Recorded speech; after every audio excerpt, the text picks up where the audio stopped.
Hello, everybody. I am Mel Barrett, and welcome to Something's Off, a true crime podcast where we question the F out of everything, and very rarely do we find the answers that we're looking for. Welcome. Tonight, we are going to be talking about the Lindsay Clancy case. We are on day 6, so court itself is on day 7, but we're recapping day 6 for you. And I have a special guest with me today. Miss Sarah Carradine from Crime Scene is going to join me, and I'm going to give you guys the skinny on the other side of a quick break.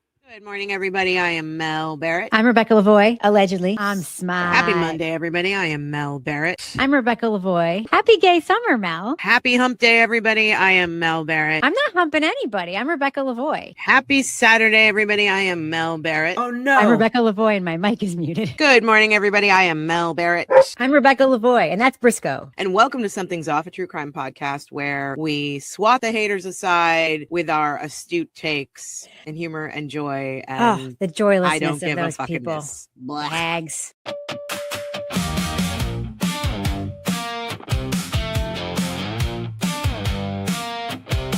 You hear it first in the break in the story.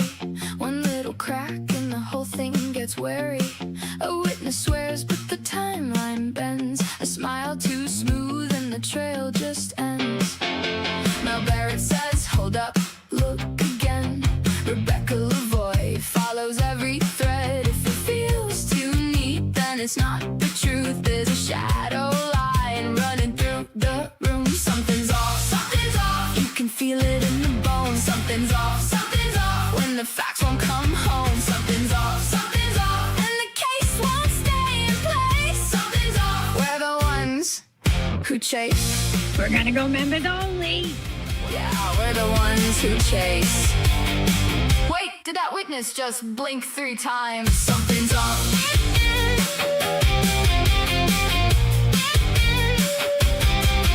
Something's off. Something's off. It's an earworm, I'm telling you. Everybody, hi, welcome. I've been with you all a lot lately, although I am missing my co-host, Ms. Rebecca Lavoie.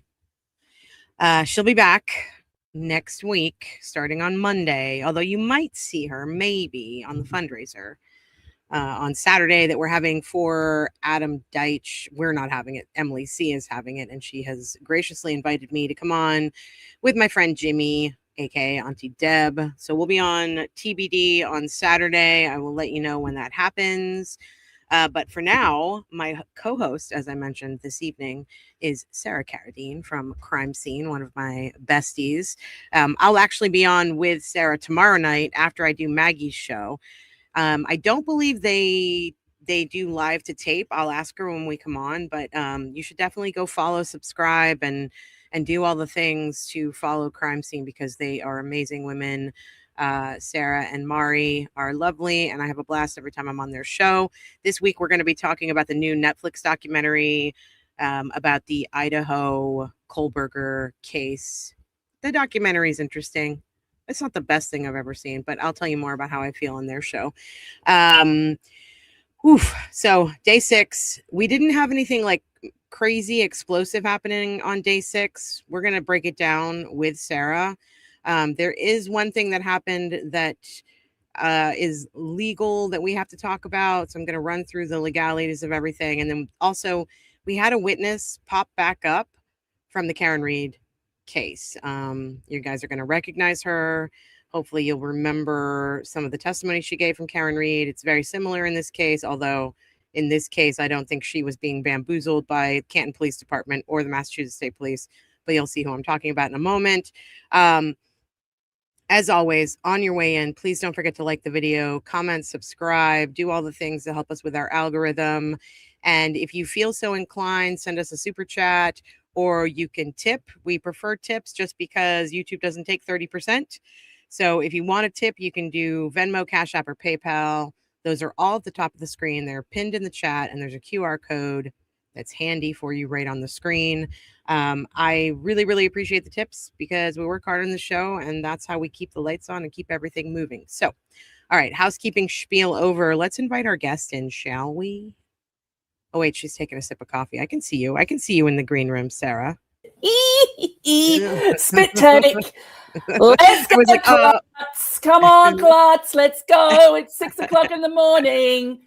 And I'd like you to I love it. ask it a different way.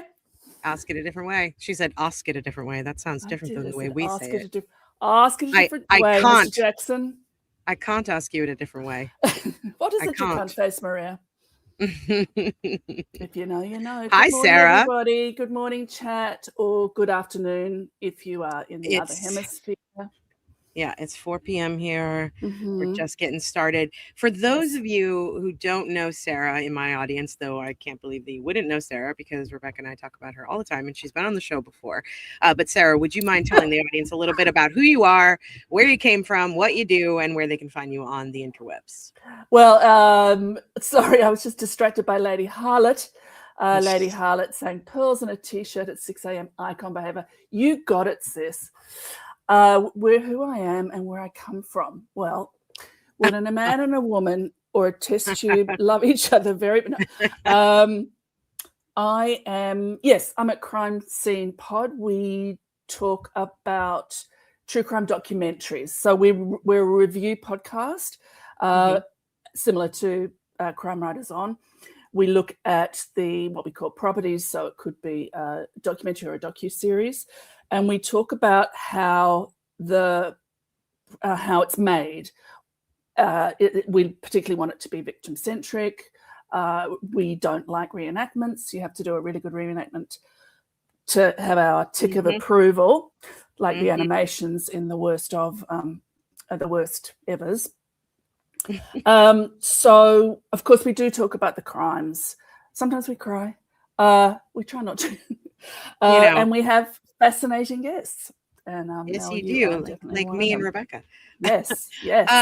Speaking of animation, what did you think about the animation in the HBO doc about the Heyman Lee and Adnan Syed story, the one that came out well after, that was a little bit more, it was focused more on Heyman Lee? I don't know what I'm going to have to... look it up. It's actually, it's the only time I've watched a documentary that included animation that I thought was excellent. And it's not crime scene. It's comes from her diary. They read a lot of her diary. And so they sort of try to bring her to life through her diary and through animation. It's actually really beautiful. I really enjoyed that doc.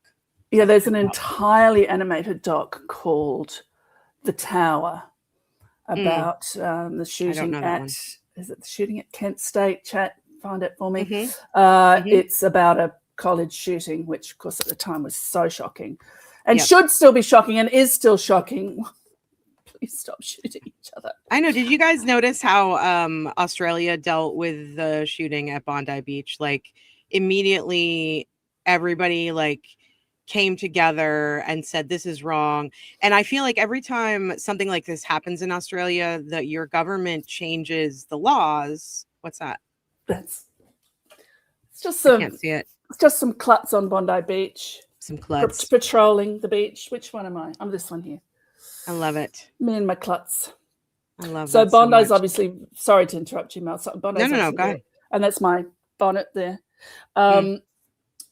So Bondi's obviously super important to me and our whole community. I mean, just anyway, everybody should be horrified and saddened and angry. But it was a very difficult time, and the community really came together in terms of various things down at the beach. But the big one that we do this for individuals who die as well. We do a paddle out. Some people in the chat might know what a paddle out is, but if you don't, you get on your surfboard or you swim out past the break, and then you form a big circle, and you can see some drone shots of that. And it's beautiful, and it's moving, and it's incredibly. It starts the restorative process, but of course we're just about to come up to the anniversary, and that's going to be super hard because it just doesn't happen. So sorry, you were talking about the governmental response. I feel like the first time it happened, there was I don't know if it was a school shooting, but your government immediately banned weapons at that, or banned guns. It was in Port Arthur in Tasmania, a sort of historic site let's say, what's the word I'm trying to think of? A tourist site, and a young man with severe mental difficulties shot a lot of people. And it was then that the extremely right-wing, much hated Prime Minister did one good thing, which was they bought everybody's guns. I know. I remember the piles. I remember seeing the piles of them. Yeah. Yeah. It was called the buyback, and it's like, bring in your guns and we will buy them. So it wasn't even like throw them away. Well, obviously not. They bought them back. And I have heard some Americans say, oh, you can't even have guns in Australia. Yeah, you can. If you're a farmer or a hunter or you need it, you can have a gun.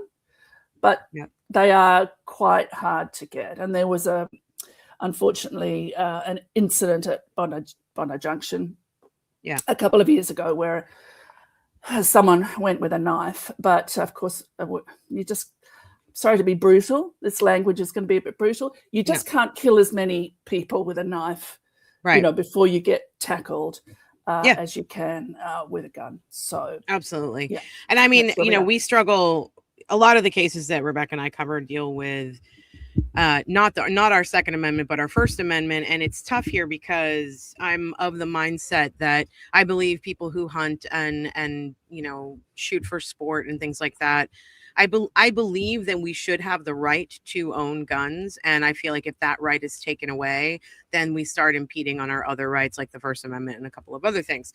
But it's difficult because then anyone, for the most part, can get one. And that includes people who are suffering mental health, issues, which is basically what this entire trial is about that we're talking about today with Lindsay Clancy. I mean, imagine if she had access to a gun. She wouldn't be here. We wouldn't know this story, and the case would be closed, and she would be considered a psychopath, and that would be the end of it. And she fortunately did not have access to a gun. But if she had, I think it would have been a very ugly scene. I mean, even uglier than it already is, I'll just jump in. DeCools and others in the chat says that the tower is the Texas bell tower shooting in the 60s, and that's right. Yes, it is. I'm just looking through Perfect Neighbor was such a good doc. Did you see that one? The Perfect Neighbor that was all body cam. Oh yeah. So good. Good. I've been noticing with documentaries recently that they're including so much more body cam footage in the documentaries. And I think I like that. It's a little jarring. I'm watching an entire documentary on body cam or surveillance is really jarring, and it takes a minute to get used to it. But I think I like that. I think I like being able to see what's actually happening instead of being told what happened. So it's very interesting. It's about judicious. I always use judiciously. It's about the judicious use of it. So, for example, there's a trope in, and I'm sure all your listeners know this, a trope in true crime properties where we start with the 911 call. It's rarely illuminating. It's rarely interesting. It's kind of emotional. Porn. It's emotional. And then when someone uses it super well, you go, oh yeah, that's how to use it. So, and it's the same with the body cam. I mean, obviously Perfect Neighbor is the pinnacle of that, but there was what was it called, unknown number, which whatever, I always get that mixed up. I don't remember. I know what you're talking about. So they used body cam in that they showed you a little bit of the body cam, and later they return and you get that and a little more, and later you return and you get that and a little more. And this is extremely good use of it. It reminded me of my true crime origin story. On the show, we asked people their true crime origin story. What was the show that you watched that made you either ping straight into true crime or began a slow burning of interest? And mine was in 1988, I think it was, that it came out, that I saw it, The Thin Blue Line, which at the time was sort of a bit of a revelation. I didn't realize, but it was a bit of a revelation in how to tell true crime stories.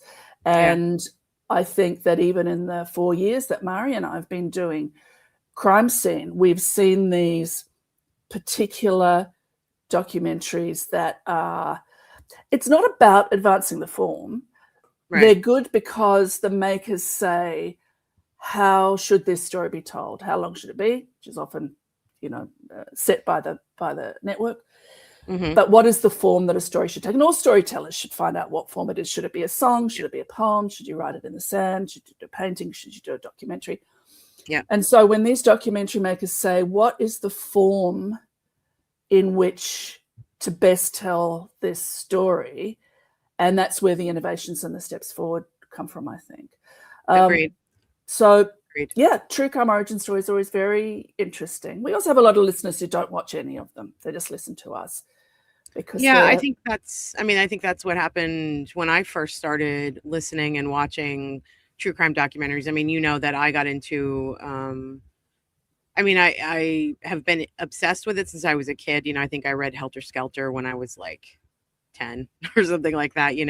I was reading all of those, like in the pharmacies here, you used to just be able to go in and buy, like true crime paperbacks, like documentary form paperbacks. And so I would read those when I was a kid. And then of course the Pam Smart thing happened. And then many years later, Serial happened. And then I watched the Pam Smart documentary and I was like, why am I not? And I was writing at the time, I was writing a screenplay that was basically going to be a true crime documentary. So told in the sort of like best in show mockumentary style. So you didn't know if it was real or not, like maybe Blair Witch-ish, but it was going to be I was writing a true crime documentary script that took place in the little town where I grew up. And then Serial happened. And then I was introduced to crime writers and to Ellen through, her comedy versions of those shows. And I just have not, it's what I do all day long, even though it's what I do all day long. I listen, I watch. When I'm not on, I'm listening. Like I constantly have trials going on my phone, or I'm listening to other creators talk about cases, or it's so strange to me how it's just sort of eclipsed all the other media that I used to create. I don't think it's a bad thing for me. I really love it. And that's why, when I get to a place where I hate it, then it'll be different. But right now, for the past 10 years of my life, I've been invested in these cases. And I think it has a lot to do with, for me, I'm obsessed with our justice system around the globe and how we choose or don't choose to imprison people and why those things happen. And I think we're watching right now a turning point in our justice system, and that includes these smaller cases. Well, they're big cases for the communities like Karen Reed and like Lindsay Clancy, like Veronica Rodriguez, like like Pam Smart. But in the grand scheme of things here in this country, some of the federal cases we have going on too, the Sandra Birchmore situation, and what our Justice Department is doing when they're not investigating or holding anyone accountable for like Renee Good and Alex Preddy's unaliving. Those kinds of things are just like, and then couple that with the Epstein files and with everything else that's going on. And I'm starting to realize I know nothing.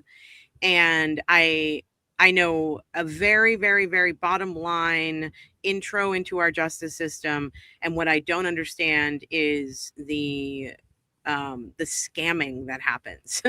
And when I start to see judges and prosecutors who are being completely disingenuous, and I'm noticing it, I started to realize just how much power judges and prosecutors and the DOJ and, our federal attorneys have. And it's terrifying to me. It's absolutely terrifying.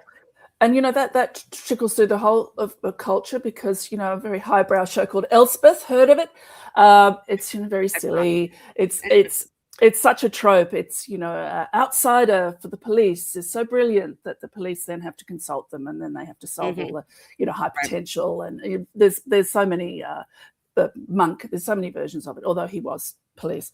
So Elspeth had, and so it's funny and it's done in the Columbo style, which was my childhood watching Columbo, where you see the crime, generally a murder, where you see it happen, you, the audience, see it happen. So right from the start who did it.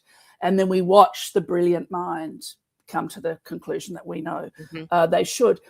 And even they had a bit of a runner about a judge who actually had done the murder, spoiler, who had done the murder. And so well written, the courtroom scenes, in a light comedy. It's not even a comedy drama, people. It's a comedy. You can just have it on. Your brain gets soothed. But you saw how he could manipulate the courtroom quite subtly, and they had that brilliant actor whose name I always forget. He played Ben in Lost. He's just so good. Yep, I know exactly who you're talking about. We're rewatching Scandal right now. He's in Scandal. Oh, I think Scandalo. Yeah, I love Scandal. So so it is coming, into pop culture as well. Like things are not perfect here. Like Murray talks too much. Murray, like the number 2. Murray, how are you? Just been saying your name. It's like I conjured you. Oh, thanks, non-conversational. I know what you're saying. You're saying my hair game is A+. I appreciate you. I tried to match how high, but I can't quite get as high. I know. This is pretty. I mean, it's humid. I can't do anything. It's just it is what it is. Non-conversational is also asking me to ask you to mansplain in a British voice. And they're talking about because Rebecca's the mansplainer of the podcast, even though I feel like I'm a mansplainer. Yeah. But they're saying it's Rebecca these days, so which is kind of funny Sarah to me. To mansplain in a British voice. When we get to some mansplaining, yeah, when we get there, you can mansplain. I'll bank it. Yeah. Although you don't have a British accent. I sure do not. Now, a lot of people who say you don't have an Australian accent, I do. There are many accents in Australia, and this is one of them. We're not all like this, I could do it. Actually, would you like me to teach you? So people try and do Australian accents. Yes. So can I say? I'm going to say yes. So I'm going to teach you how to do an Australian accent. It's super easy, and perhaps the chat might care to try it alone in their rooms or wherever they are in groups, large groups. I can only say no in an Australian. You accent. Sure you can? I can. Ner. Not bad. So what I'd like you to do in your own accent, is to say the letter R, the letter N, and the letter R, one after the other. R. R. You just said, oh, I know in Australian. R. See, I got the ner right. Yes, close to it anyway. You did. It's hard though because I grew up in New England. I mean, I had to say R so people would know right. what the letter was, but we say I usually say ah. We also say okay. Yes. Should we get into this? We're putting it off. I know. The trial that is full of joy and happiness. Not really. Tell me a little bit. Tell me how much you know so far. How much you've been following it. If you don't know anything, I can do a very brief recap about where we are, and then we can go into day 6. So tell me a little bit about what you know. Everything I know, I learned from Something's Off. Great. Yeah. Awesome. So I was just catching up with day 5, and I know you've got a lot to get through and you'll take us through it, but I just did want to say the only thing a woman shouldn't wear is the weight of other people's expectations. However, how do you wear a bow?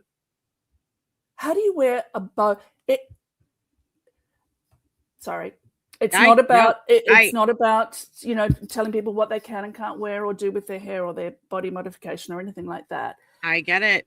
But we dress and present different. If I go to a wedding, if I go to the beach, I think about what I'm going to wear. And if I was going to be anywhere near a courtroom that this trial was in, if I was just watching, would think about what I was going to wear. Yeah. How do you wear a bow? But it's not even just the bow with Buckingham. That's the attorney we're talking about. Our chat calls her Bo Peep. It's not just the bow. It's that she didn't bother. It seems like she didn't bother to do her hair below the bow either. It's just a mess. She's a mess. She says quite a bit. I say a lot too, but I'm not a prosecutor asking witnesses questions. These two women definitely went to the Adam Lally School of Prosecution. You can hear it in their questions. You can hear it the same way that Lally asks a question. They have that similar it's vernacular, but it's also like a tone and the way they ask questions. These DAs, these offices of prosecutors here in this area of the Commonwealth, they all sound so bored and so tired of just doing this shit. And it's like, well, then move on, because you're not doing anyone any service here. You shouldn't have brought this case to begin with. And what I keep telling the audience, and I'm sure you've heard me say this is not a case about whether or not she unalived her children. This is a case about whether she unalived her children and that she was sane at the time. That is the only thing the Commonwealth has to prove beyond a reasonable doubt, is that she was sane when she did this. And I don't know how far you got into the coverage yesterday, but toward the end of the day, Kevin Reddington was standing up and he was reading from the medical reports from the hospital. And I believe it was during the testimony for Rochelle, who was my favorite witness on day 5. The nurse, there were 2 nurses back to back, Rochelle and Megan. I loved both of them. Rochelle was so calm and so kind and so passionate about the work that she does. And she stated on the stand that her main goal is to make sure that her patient is taken care of and that they are okay and that they're comfortable, basically. And everyone on the prosecution, anybody that should be anybody person. But the prosecution wants to make it seem like, because they think Lindsay's a monster, so she shouldn't really be taken care of. Like, they just are like, well, she's faking these things. They're obviously, I'm paraphrasing, she's not faking the unaliving attempts. She's not faking what happened here, because what's the end? I always ask this question: what's the end result of her faking these things? That she's going to be alive and living with the fact that she unalived her own children, and that her husband would be gone. And she didn't even, if she was faking it, she wasn't planning on being paralyzed. So what's the goal here? It doesn't make any sense. You're either sane or you're not sane in that moment. And I think yesterday when Reddington was reading through the medical reports, and he said, he brought up, I'm paraphrasing again, but he said, it says right here that they were discussing postpartum psychosis. And the nurse agreed with him. And if within 24 hours of this act happening and the doctors are talking about postpartum psychosis, then you better believe that 24 hours prior, when the act happened, or 18 hours prior, or whatever it was, that psychosis was happening. And you don't, like Reddington keeps saying, you don't have to be walking around speaking in tongues, drooling, and seeing unicorns in the corner to have psychosis. People dip in and out. They're also able to fake it as a happy human being if they need to. So, I mean, a good follow on that is amazing Englishman, British, I think he's English, called Joe Transini, which people may know, and he is diagnosed borderline. And he hears voices, and he does these fantastic videos of him and himself having conversations. And he is the most extraordinary advocate for, he's not psychotic, but he hears a very strong voice in his head, often telling him to unalive himself. And he says, as long as I'm talking about unaliving myself, I'm not doing it. And so you think, but you set up a camera, you wrote a script, you edited a split screen, really cleverly. So how are you mad or psychotic or crazy? Right. And because you can hold those things in your head. You can say, I know that voice isn't real, but it sure is insistent. And if I just did the thing that the voice told me to do, then it would be quiet and leave me alone. Right. Yeah. But I mean, years ago, who's that woman that also unalived her children? Andrea very Yates. Reviled. Yes, thank you. And I remember there have been several of them. Andrea Yates is in the same situation as Lindsay Clancy. Darlie Routier did not unalive her kids, even though they accused her of that. And then there's Susan Smith, who definitely unalived her kids and then tried to blame it on a black man. So yes, I remember that very clearly. Yeah. But with so maybe it was one of those. I feel like it was. I think it's Andrea Yates. Yeah. It's Andrea Yates. So a friend of mine had a very young child, and she suffered. Well, she was in a coercive control relationship for many years and suffered from serious depression. And I said, and it wasn't about that we were talking, but I said, how? Because we know more now than we did then. Right. How could a mother unalive her children.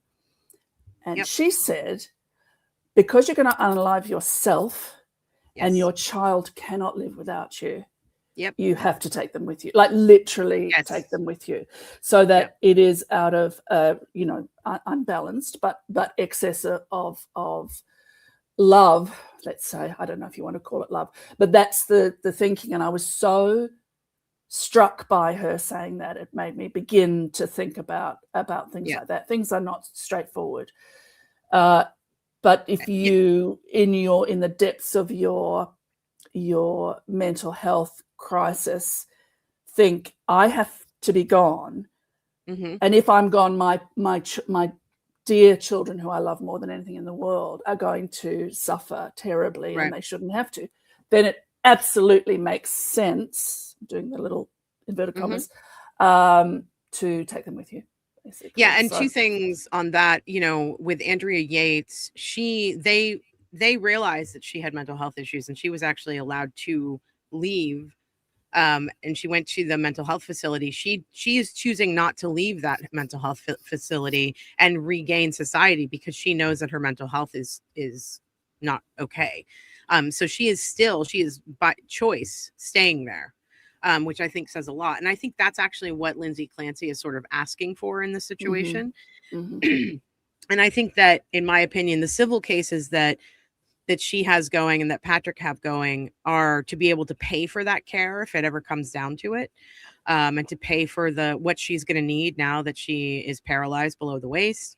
And then secondly, I brought this up yesterday with Ellen on our show, our members only, last night, that if anybody has read the book Beloved or seen the movie Beloved, you understand. And I made the mistake of saying that that the main character in Beloved actually unalived all of her children. She only unalived the baby, which was named Beloved. And she did that because she saw the overseers, the plantation owners who owned her as a slave, coming over the side of the hill where she had been living as a free woman with her children. And she could not fathom her youngest child being put back into slavery and abused the way that she was. And so instead of letting that happen, she unalived her baby. When I heard Lindsay's case, that was the first thing I thought of, was that book, because it's based on a true story. It's probably based on many, many, many true stories. But that's a mother in that moment protecting their child from, it's a mother who gives their child up for adoption because they know that is how that child is going to survive and be happy. I'm not saying the two are the same, because there's mental health involved, but when you are either having a mental health crisis like postpartum psychosis mixed with bipolar, mixed with 12 different SSRIs and medications and all the other things that she was on, this is so clear to me. And the idea that the Commonwealth, they could be focusing just on the sanity plea. They could be focusing on that. They are choosing to go a step further and say this woman just wanted control of everything in her life, and that's why she maliciously unalived her children, and that she was a control freak and she wanted out of the life that she was living. It's such bullshit. There's no evidence that shows anything. And when they keep backing themselves into a corner with their own witnesses and with the evidence they have, which is like Lindsay's diaries, which any woman who hears that, who hears what she wrote about her children and her life, understands that she was in chaos in her brain and terrified and suffering extreme anxiety and not sleeping. And they thought that helped them, because she said, I schedule their sleep down to the minute. She did that because she was trying to train her baby to sleep on his own. And the idea that these two women, and I hate to bring it, like, I hate to play that sort of woman card, but these two women, I don't care who tells me that they have no choice, they have to take this case. They have a choice. They can quit. They can walk away from this. Yes, exactly. And they are choosing to prosecute this case, and it's disgusting, in my opinion. So I mean, day one, as I say, I followed the trial through Something's Off. And Marion, I hope you'll tell our listeners when you come and talk to us tomorrow, whenever it is you come. Yes. I was so taken aback, I almost couldn't emotionally respond to the opening about humanizing, again, inverted commas, children. It's like, we don't need those victims. Like, we're not monsters. But that's their whole case. It was so outrageous. And the voice, the little snatches of the voice that I heard, she was very much, I'm also a theatre director. She was putting on a voice, which is like super annoying. Just talk in your own voice. Yep. And I kept thinking, she says she unalived them. That is not an issue. So can we get to the issue, please? And the other, I know you want to get on to today, but the other thing from yesterday that I noticed, and I was a juror once many years ago in an extremely violent robbery case. It was very distressing. We were there for 3 weeks listening to all sorts of things, including an entire day of police officers coming one after the other to the stand to say where the wrench went, how I handed it to Bill, and then Bill handed it to Joe, and then Joe handed it to Sally. It's like, I know we have to hear it, but couldn't we just say it got there? But what I thought about that doctor saying, I don't recall. She recalled everything the prosecutors asked her. Yep. But not what the defense asked her, which is like how amazing. But she said, do you want me to refer to my notes, rather than what I've seen witnesses do, which is, let me refer to my notes. Right. You ask a question, let me refer to my notes and I can give you the answer. She just said, I don't recall. And then when he asked a different way, she said, well, do you want me to get my notes? But I was saying yesterday, we talked about this quite a bit, that I think that was actually a tactic on Reddington's part, and I'm not upset about it. Because if you notice, the prosecution would walk up to her. We're talking about Kelly McDonough from day 5, who was one of the emergency room docs at the South Shore Hospital, who was kind of combative on the stand to both sides, but mostly to Reddington.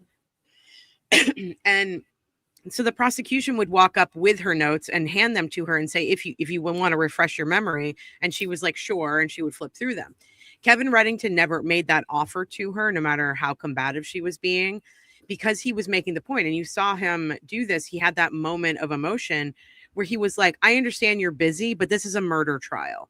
And when he said that, I understood that the reason why he wasn't showing her notes is because he is showing the jury that the people at South Shore, before they transferred her to Brigham Women's, didn't really care. They wanted to get her out of their hands.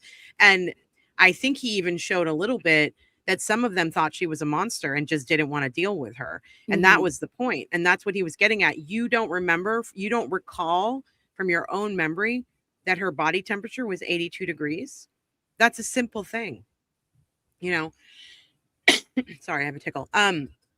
And of course, I'm sitting there going, 82 degrees. I know John O'Keefe's body was at 82 degrees and he was supposed to be outside for like 6 hours. So that can't be. How long was he outside? He was supposed to be outside from midnight to 6 a.m., 6 hours. How long? Oh, you got it. Oh, there's the Chloe sticker. Yeah. Oh, did you see my dance picture? Have you seen it? I have not. No. If I can find it a little bit later, I'll show it to you. It's pretty awesome. In the chat, if you don't know me, you will understand that I am. This amount of derailing is me using all my 6 a.m. efforts not to derail. I understand. It's usually worse. It's usually worse. All right, let me deal with a little bit of questions in the chat, and then we're going to actually get into this. But just so you know, and I've been doing this on the show, and so the audience that hasn't been watching this coverage knows, I don't show any of the testimony from any of the witnesses that any of the detailing of what happened to the children. I don't believe that's what this case is about, but I also don't want to torture anybody or traumatize anybody by having to listen over and over and over again to these first responders, emergency scene workers, and crime scene folks talking about what happened to these children. None of us need to hear that. So I skip through it. I usually just do a recap of their testimony for you. And whether Kevin Reddington cross-examines or not, he is choosing not to cross-examine witnesses who are also talking about the children. So I think that's really helpful. And it kind of like helps me get through the recapping of it without having to talk about that stuff. So first off, Jen W. WH said, and re-traumatizing the first responders by making them testify in this pointless trial. Completely agree. I hate that the first day was pretty emotional. Some of the first responders broke down because they were the ones who found the kids. Awful. Like, they shouldn't have to go through that either. It's disgusting. And it's a waste of the taxpayers' money too, to drag it on like this. Joy, thank you so much for the 200 joules. I wish I could see the little things that are happening. I can't see them because I'm in StreamYard, but I did want to answer this question. It's off topic, but Michelle said, hello, Mel, found you yesterday and love the channel. I remember you from yesterday, Michelle. Thanks for being here. Are you from my area? You said you were in Rehoboth. I live in Annapolis, Maryland, and I will be in Rehoboth Monday and Tuesday. We just got back from Rehoboth, and I too live in Maryland, though I don't want to say where I live because people are crazy on the internet. But I'm happy you're here, and I'm happy to know that you are nearby and that you're tuning in. I appreciate that. It's very sweet. Joy said they picked a motive, now they're stuck with it. That is exactly right, in my opinion. Wait, hold on. Oh, Mari was saying that she can attest to this. Me going off the rails because we don't go live. We edit. Yeah. We used to do that. And then I really, really, really loved the energy that the audience, like going back and forth with the audience. Yes. And also, guys, it's live to tape. There's no editing. I mean, unless we want to cut something out because we said something wrong or we did something wrong, there's really no editing. This just goes right out. And, I love that. I do too. And we're able to make it, we're able to turn it into an audio podcast as well. Although obviously the audio is not, pristine like it would be if we were just recording on our mics and all that. But I mean, if people want to listen to it, that's what they do. And if they don't, they can watch it on YouTube. Brielle, thank you so much. I'm sorry. I was going to say, for our members, Mari and I do invite our members in once a month. They're watching us record our audio podcast, but they get all the swears and all the inappropriate laughing and all the sidetracks and all the stories from my all the retakes, all the retakes, and all the retakes on your show are my favorite. Yeah. So they get to see all that live, and then it's gone because then we. Are we doing that tomorrow night or no? Yeah. Oh, no, we're not. We let people know because they have to put on their faces. I have to put on a face anyway. Got it. Some pictures on. But yes, I would love to do that sometime with your audience. Mari, you're here. You hear that? Maybe you can do our August live. That would be great. Do you know what I would love to talk about? I don't know. Maybe you've already covered it. The Lucy Leppy case. We have, but we want to revisit it because there's so much more. And Katie from A Date with Dateline was with us to cover the Lucy Leppy doc. Amazing. And she'd gone down several rabbit holes, and she has been doing some deep research. So maybe we can have both of you on to do that would be amazing. I would love it. Yeah. Okay. Yeah. Brielle, thank you so much for the $25 tip from Sunapee Nerd. You've been killing it without Rebecca. Thanks for entertaining the masses. That is very sweet of you, but I miss my Rebecca, and I think that we kill it more when she's here. Okay. In my opinion, this case never belonged in a trial for everyone's mental health. I mean, I don't think it belongs. I don't think they should have brought charges to begin with. She has admitted to the thing that they have her on trial for. She's already admitted to that. This is a sham, in my opinion. But you brought up a good point, Sarah, and this is what we're going to talk about first off. Let me pull up my notes. You were talking about sort of what were you saying? You were talking about the sort of performance and the fact that she's already admitted to this stuff. So at the beginning of day 6, they started the case off without the jury present, and they asked Lindsay, this was the first time that I've really heard Lindsay speak in the courtroom. They asked her to stipulate. And so I'm going to play it briefly, and then we're going to talk about what the stipulation means in layman's terms so that everybody understands it, because you've heard lawyers say, I stipulate to that. You've heard judges say, why don't you two get together and see if you can have a stipulation? So that's what we're dealing with here. But this is a bigger deal for Lindsay because she is the defendant here, and she is having to say, basically, yes, I agree to admitting to something. So I'm going to play this for you guys. Let me get it up on the screen. And then we're going to talk about it on the other side. Okay. Do I have the right day? Yes, I do. I hope that my second monitor is really high. And I'm always like, I feel like a grandma trying to look over and see what's going on. Okay, now let me grab the time code, because that's the other thing I have to do. I have to grab the time code. Okay, 49 minutes. I think I'm already there. All right. Yeah. Okay.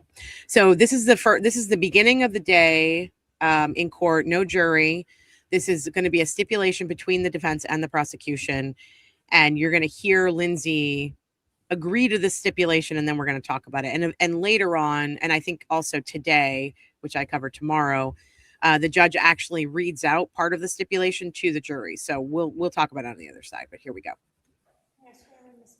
Yeah, what we're going to do at this point, Ms. Clancy, my understanding is that you, through counsel, have offered to stipulate to certain facts that would be introduced during the course of this trial. So what I want to do is just ask you a series of questions to make sure that you understand the effect of stipulating to these facts. So I'm going to just ask you some brief questions at this point. And then we'll kind of go from there. So if you could swear Ms. Clancy in, please.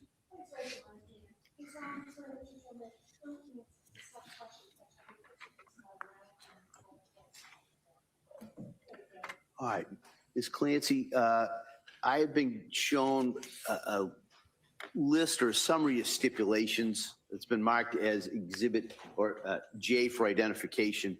So it's my understanding that you are requesting or offering to stipulate to certain facts. Is that correct? Yes, Your Honor. All right.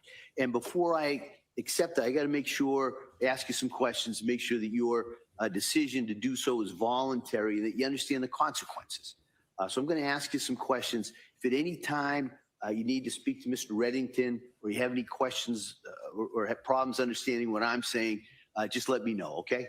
All right. Now, do you understand that the Commonwealth, in this case, is required to prove each and every element of the case against you beyond a reasonable doubt? Do you understand that? Yes, Your Honor. All right.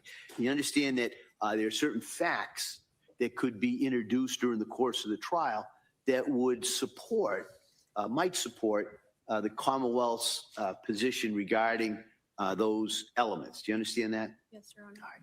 And you understand that by signing the stipulation, you're agreeing that the Commonwealth does not have to prove these certain facts that are contained in the stipulation. Do you understand that? Yes, Your Honor.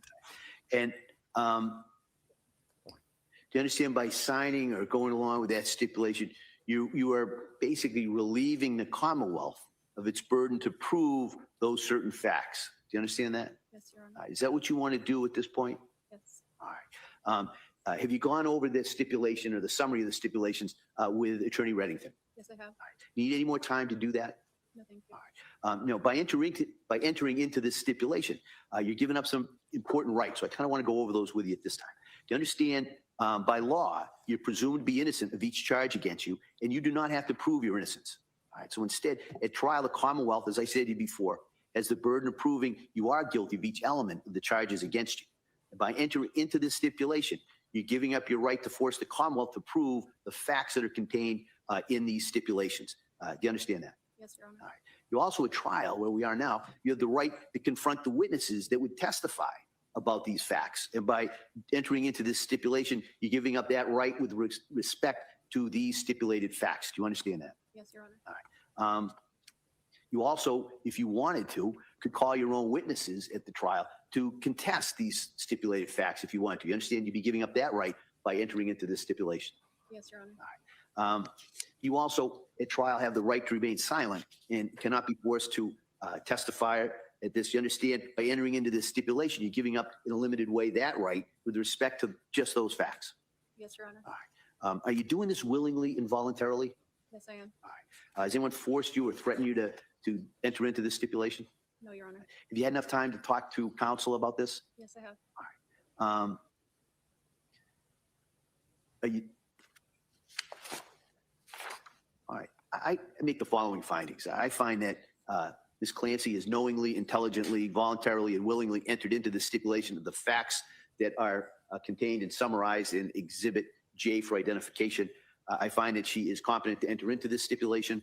I find she understands the consequences of entering into this stipulation. So accordingly, I now accept the proposed stipulation of facts. Thank you. I just would like, Your Honor, for the record, to again reiterate the fact that we have not been contesting the government's case in chief, if you will, have been agreeing to evidence of this stipulation basically relieves the government of having to bring in dozens, if not more, witnesses to prove chain of custody of blood, fluids, the bands, DNA, all of that. Rather than have days of testimony, this stipulation will avoid that. So that's why we're stipulating. All right. All right. Commonwealth, anything else you want to add? Okay. All right. So, like I said, I have. Okay, so let's talk about this really quickly. So basically, we've known this since the beginning that Lindsay Clancy has admitted to what she did. So Reddington has been talking about this since day one. There is no need to string out all these first responders and explain to everybody what happened.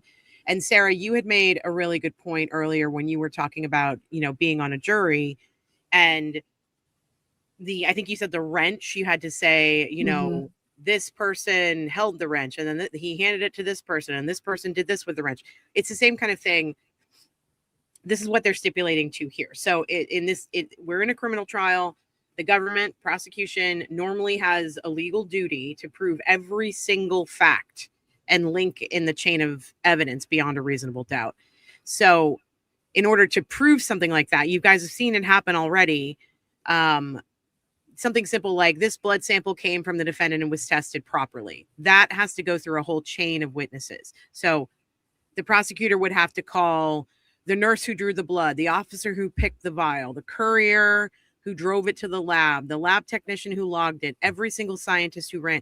So we would be sitting through every single chain of command for every single piece of evidence in this trial. So what they're doing is Lindsay Clancy is saying, we don't need to do that because I have already admitted that it happened and that I did it.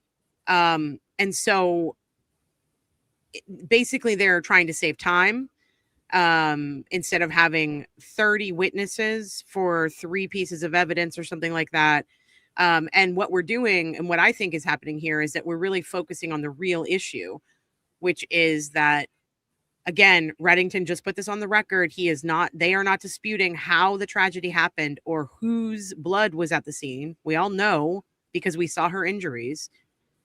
The defense, their strategy here is focused entirely on mental health and postpartum psychosis and Lindsay Clancy's lack of criminal responsibility because she was suffering postpartum psychosis at the moment this happened.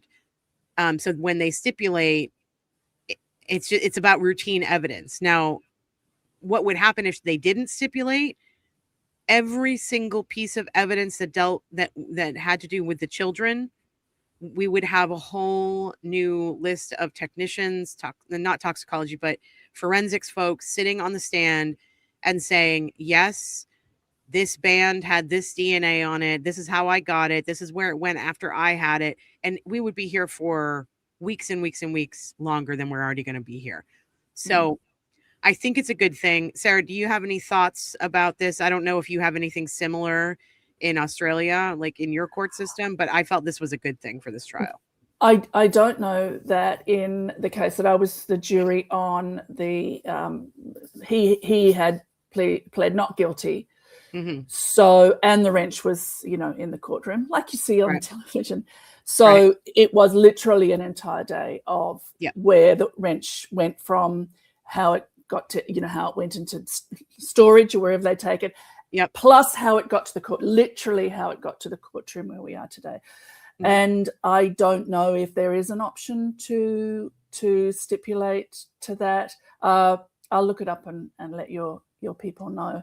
Our court system is a little different. And certainly, we can talk about those differences as we go. My question about that little section is why, because we were sent out quite a lot, why were the jury not present for that? Which seems innocuous isn't quite the word, but it's just a very practical exchange of question and answer. Is it because something might go off the rails and that shouldn't be seen? Is it because they might draw conclusions? Yeah, it's the second. It's the second one. They don't want the jury to feel one way or another about Lindsay Clancy that's outside of the evidence. Okay. So what will happen is the parties will agree to the stipulation. This happens in most of the cases that I've seen. They will agree to the stipulation outside of the presence of the jury. And then when that evidence is coming up, or when they have to have a witness to prove something, the judge will then tell the jury, the attorneys have agreed to a stipulation.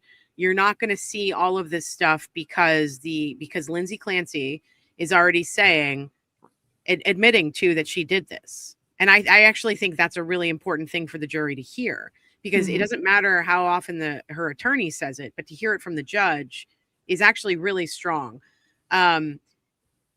And he will remind them, this is why we don't have previous sexual histories brought into sexual assault cases. So in our country, we have rape shield laws, which means that if someone has accused someone else of SA and they are in a criminal trial, when that victim is on the stand, the defense or the prosecution, whichever side they fall on, cannot slut shame them. Basically, they say, well, you had a boyfriend in 2016 or a girlfriend who did this, who you did this with, and then that taints the jury. It's the same kind of thing here.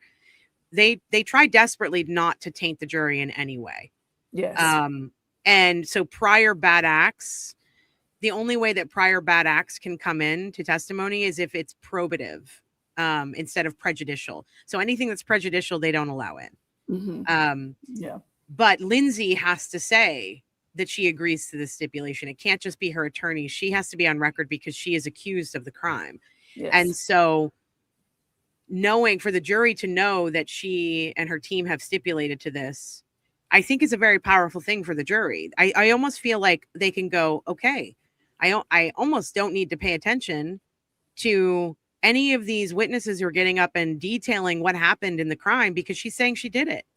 Yeah. What I have to determine, and this is why the prosecution is failing, in my opinion, they could have a slam dunk case here if they were able to prove the one thing they need to prove, which is that she was sane the moment it happened. If they can prove that, if they can get the jury to understand that, then they win this case.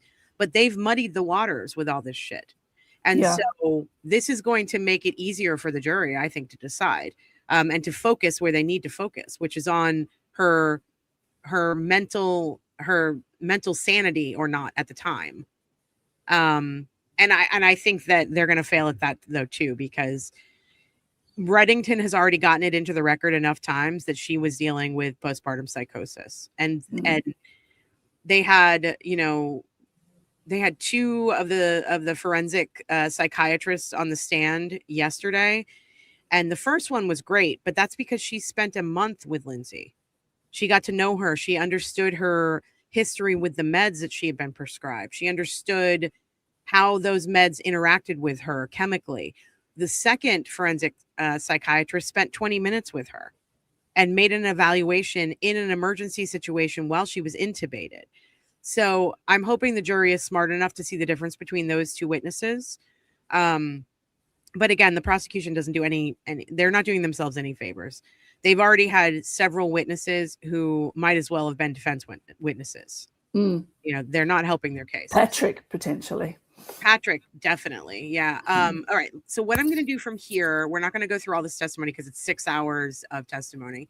So I'm going to give you a recap of the testimony, but I want you to be able to see the person on the stand so you can put a face with a name. This is our first witness of the day. This was one of the surgeons. I want to get in closer on her. And her name is Christina Carpio. She's a trauma surgeon from South Shore Hospital. So remember, South Shore was the hospital that Lindsay was immediately brought to. That's in Plymouth, Massachusetts. And then she was transferred over to Brigham and Women's, which is in Boston. And so in the direct testimony, basically they get out, from her that she evaluated Lindsay's wrists and neck lacerations and classified them as superficial. That's the word, that's the buzzword that the prosecution has been trying to get all of these medical practitioners to say, and she said it. The problem is that, and this is one area where I think Reddington could do a little bit more work. The jury doesn't understand that superficial is a medical term. Yes, I was thinking that came up yesterday, and I was thinking, yes, and when someone in your chat yesterday said something about it being a medical term, and that's right, but Reddington could say, yep, when you say superficial, is that what a general person in the street would understand as superficial, or, you know? And the witness may not even be able to answer that because it's sort of, they're asking for their opinion or generalizing what the public might understand. Yes. But so he's trying to get it through to the jury's heads by telling them how deep the lacerations are, which I do think is important because they are deep. I've seen the pictures. I'm trying not to show them on the channel, but they're like 3 centimeters. You know what I mean? That's pretty deep. Yes. She also described Lindsay as hypotensive, which is low blood pressure, and severely hypothermic. Her core temperature was 82, which we just talked about. And that required the warming, trauma bay, and using the bear hugger warming blanket. The thing I don't understand is we already know this because another witness already told us this. I think 2 or 3 witnesses have told us this. I'm not sure why we're doing this again, but here we are. This surgeon testified that Lindsay had suffered complex spinal fractures of T5 through T6, and that required transfer to Brigham. Now, the witness that we had on the other day, the Kelly McDonough character, she already told us this. And 2 other people that were with her told us this. I don't know why we have to go through the whole team. We know the decision was made and we know it happened. So it's annoying that they're wasting this kind of energy. But Kevin Reddington did cross-examine this witness, and basically he, again, is making the point that it was required to med flight her to Brigham. That's how severe her case was. And basically that he asks all these witnesses after she left South Shore, did you know that after she left your care, she then suffered cardiac arrest, she was leaking spinal fluid out of her nose, and she had to have a massive blood transfusion. And none of these people know that. And I find that kind of telling. They shouldn't know it. It's not their responsibility to know it. But this case that they are on, they should know that that happened after their care. And they just don't. So, again, I think just a witness that we didn't really need to hear from. We've already heard from all of the trauma, ER docs, and we know that it was a team decision to send her on to Brigham because they're a trauma 2 and she was suffering trauma 1, and that she needs to go somewhere else. That's, the jury is probably like, okay, we get it. I was talking yesterday, and I don't know how much you followed it, but I know that the prosecution has to set up their case on a timeline. So they start with the witnesses who were there and first called in by 911. And then they have to move to the first ER. And then you go into crime scene that's going back to the crime scene. And then you go back to the next trauma place. But we're doing this again. We've got the Massachusetts State Police on the stand again in another trial.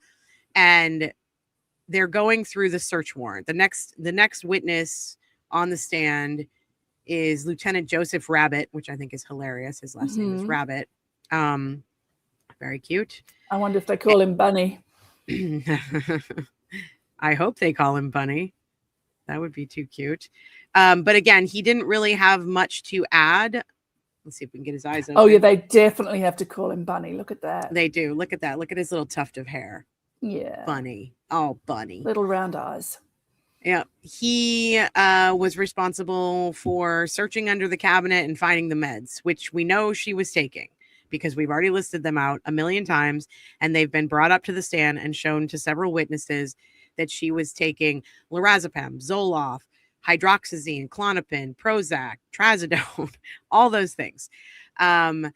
And then Reddington does get up to cross this guy, but he's only doing it to establish that the police were specifically executing a search warrant to seize the prescription drugs. And he pointed out that the 9 prescription bottles brought in by Patrick Clancy had all been issued within a short 3-week window between late October and November 2022. So I think that Reddington is very concise with the cross examinations. He gets out the details and the information that he needs. And this was a good one because he was able to say, there was a short 3-week period where all of this happened. I'm going to play a little bit of the cross for you. Let me see if I can grab it. This was 142. Only because I want you to see what Reddington is pulling out of this cross. There we go. All right. On the pills that you just counted, or you went through the bottles that you seized, first of all, there's no doubt that you guys were executing a search warrant, right? That is correct. And to have a search warrant, you have to have a reason to seize something from a citizen's person or their home, right? That is correct. If the probable cause is what it's called, right? Correct. And then you have to itemize what you want to have the authority to seize, right? Correct. So I take it that when people went in executing the search warrant, that you had authority to seize the medical pill bottles that we've just gone through. Correct. And that was set forth right in where it says you're therefore commanded. One of the things that you're entitled to seize would be prescription medication, right? Correct. And that would be on January 25 of 13 that this affidavit was submitted to the clerk in this court, right? Correct. At 3 o'clock in the morning, warrant was issued on January 25, right? I didn't write it, but that sounds about right. That sounds right. All right, but do you recall what time you went into the Clancy home to execute the warrant or serve the warrant? It was early morning hours, yes. All right, so early morning hours, you're in there to look for, among other things like computers and things, seize any medication bottles that you saw. Correct. So it's not that it's a random search that some police officer just happened to grab bottles that he or she saw. There was a specific intent to seize prescription medication, correct? It was on the affidavit, yes. And that's what you all did when you went in to try to execute the warrant and seize the items, right? I mean, for myself, what I found in the kitchen is what I seized, yes. So were you the officer in charge of the warrant execution? I was not, no. Okay. Did you leave the kitchen and go elsewhere? I did, yes. And where did you go? I believe I went to one of the children's bedrooms because I was somebody informed me there was a Nest camera in there. A camera? Yes. Okay. Did you go anywhere else, if you recall? Not that I can recall. Did you go in the master bedroom? I can't recall if I did. Do you recall whether or not anybody in your presence or anybody went into a drawer, a nightstand, and looked in the drawer and saw a Apple Watch, a bunch of pills, things to use to assist your sleeping, things of that nature? Do you remember anybody doing We're going to bring I out the can't- pills again. I don't know if anybody did or not. And there were 1, 2, 3, 4, 5 Here we go. prescription bottles that were seized. Have you ever seen these? I have not, no. So you went through the pill count on the bottles for the district attorney, and you did that when you did inventory, apparently. Find a mic, Reddington. Find a mic, buddy. I need to clip him. For the DA, she asked you to look and tell us how many pills were missing, right? I did that for the ones that were turned in. Right, and nobody ever looked at these bottles, right? I don't know if they have or not. True. He has no way of knowing. Shoddy investigation. He has no way of knowing. I mean, he's getting out what he needs, but All right, we're going to move on to the next witness who you guys are all going to recognize, I'm sure. We'll get in close on her. We have Miss Maureen Hartnett on the stand from the John O'Keefe, Karen Reed murder trial. So as you will remember, Maureen Hartnett is a forensic scientist with the Massachusetts State Police Crime Lab. And in this case, she is testifying to collecting swabs from Lindsay's hands at South Shore Hospital and processing red-brown stains at 47 Summer, which is the crime scene, in the basement, master bedroom floor, windowsill, mirror, and the snow outside. She confirmed that the swabs from the basement carpet, master bedroom windowsill, snow, and the kitchen knife blade tested positive for human red stuff. She also detailed processing the exercise bands and taking swabs from the handles and middle sections for DNA analysis. We all know that that's going to be Lindsay's red stuff and Lindsay's DNA on there. Reddington, I'm not going to give you any of the direct on here because she does go into detail about murder weapons and such.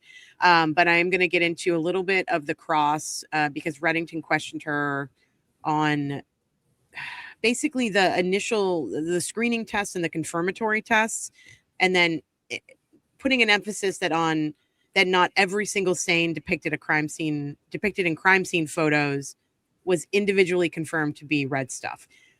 I don't want to spend a lot of time on this. It can be gory. But Reddington also established that the weather outside degraded over several months.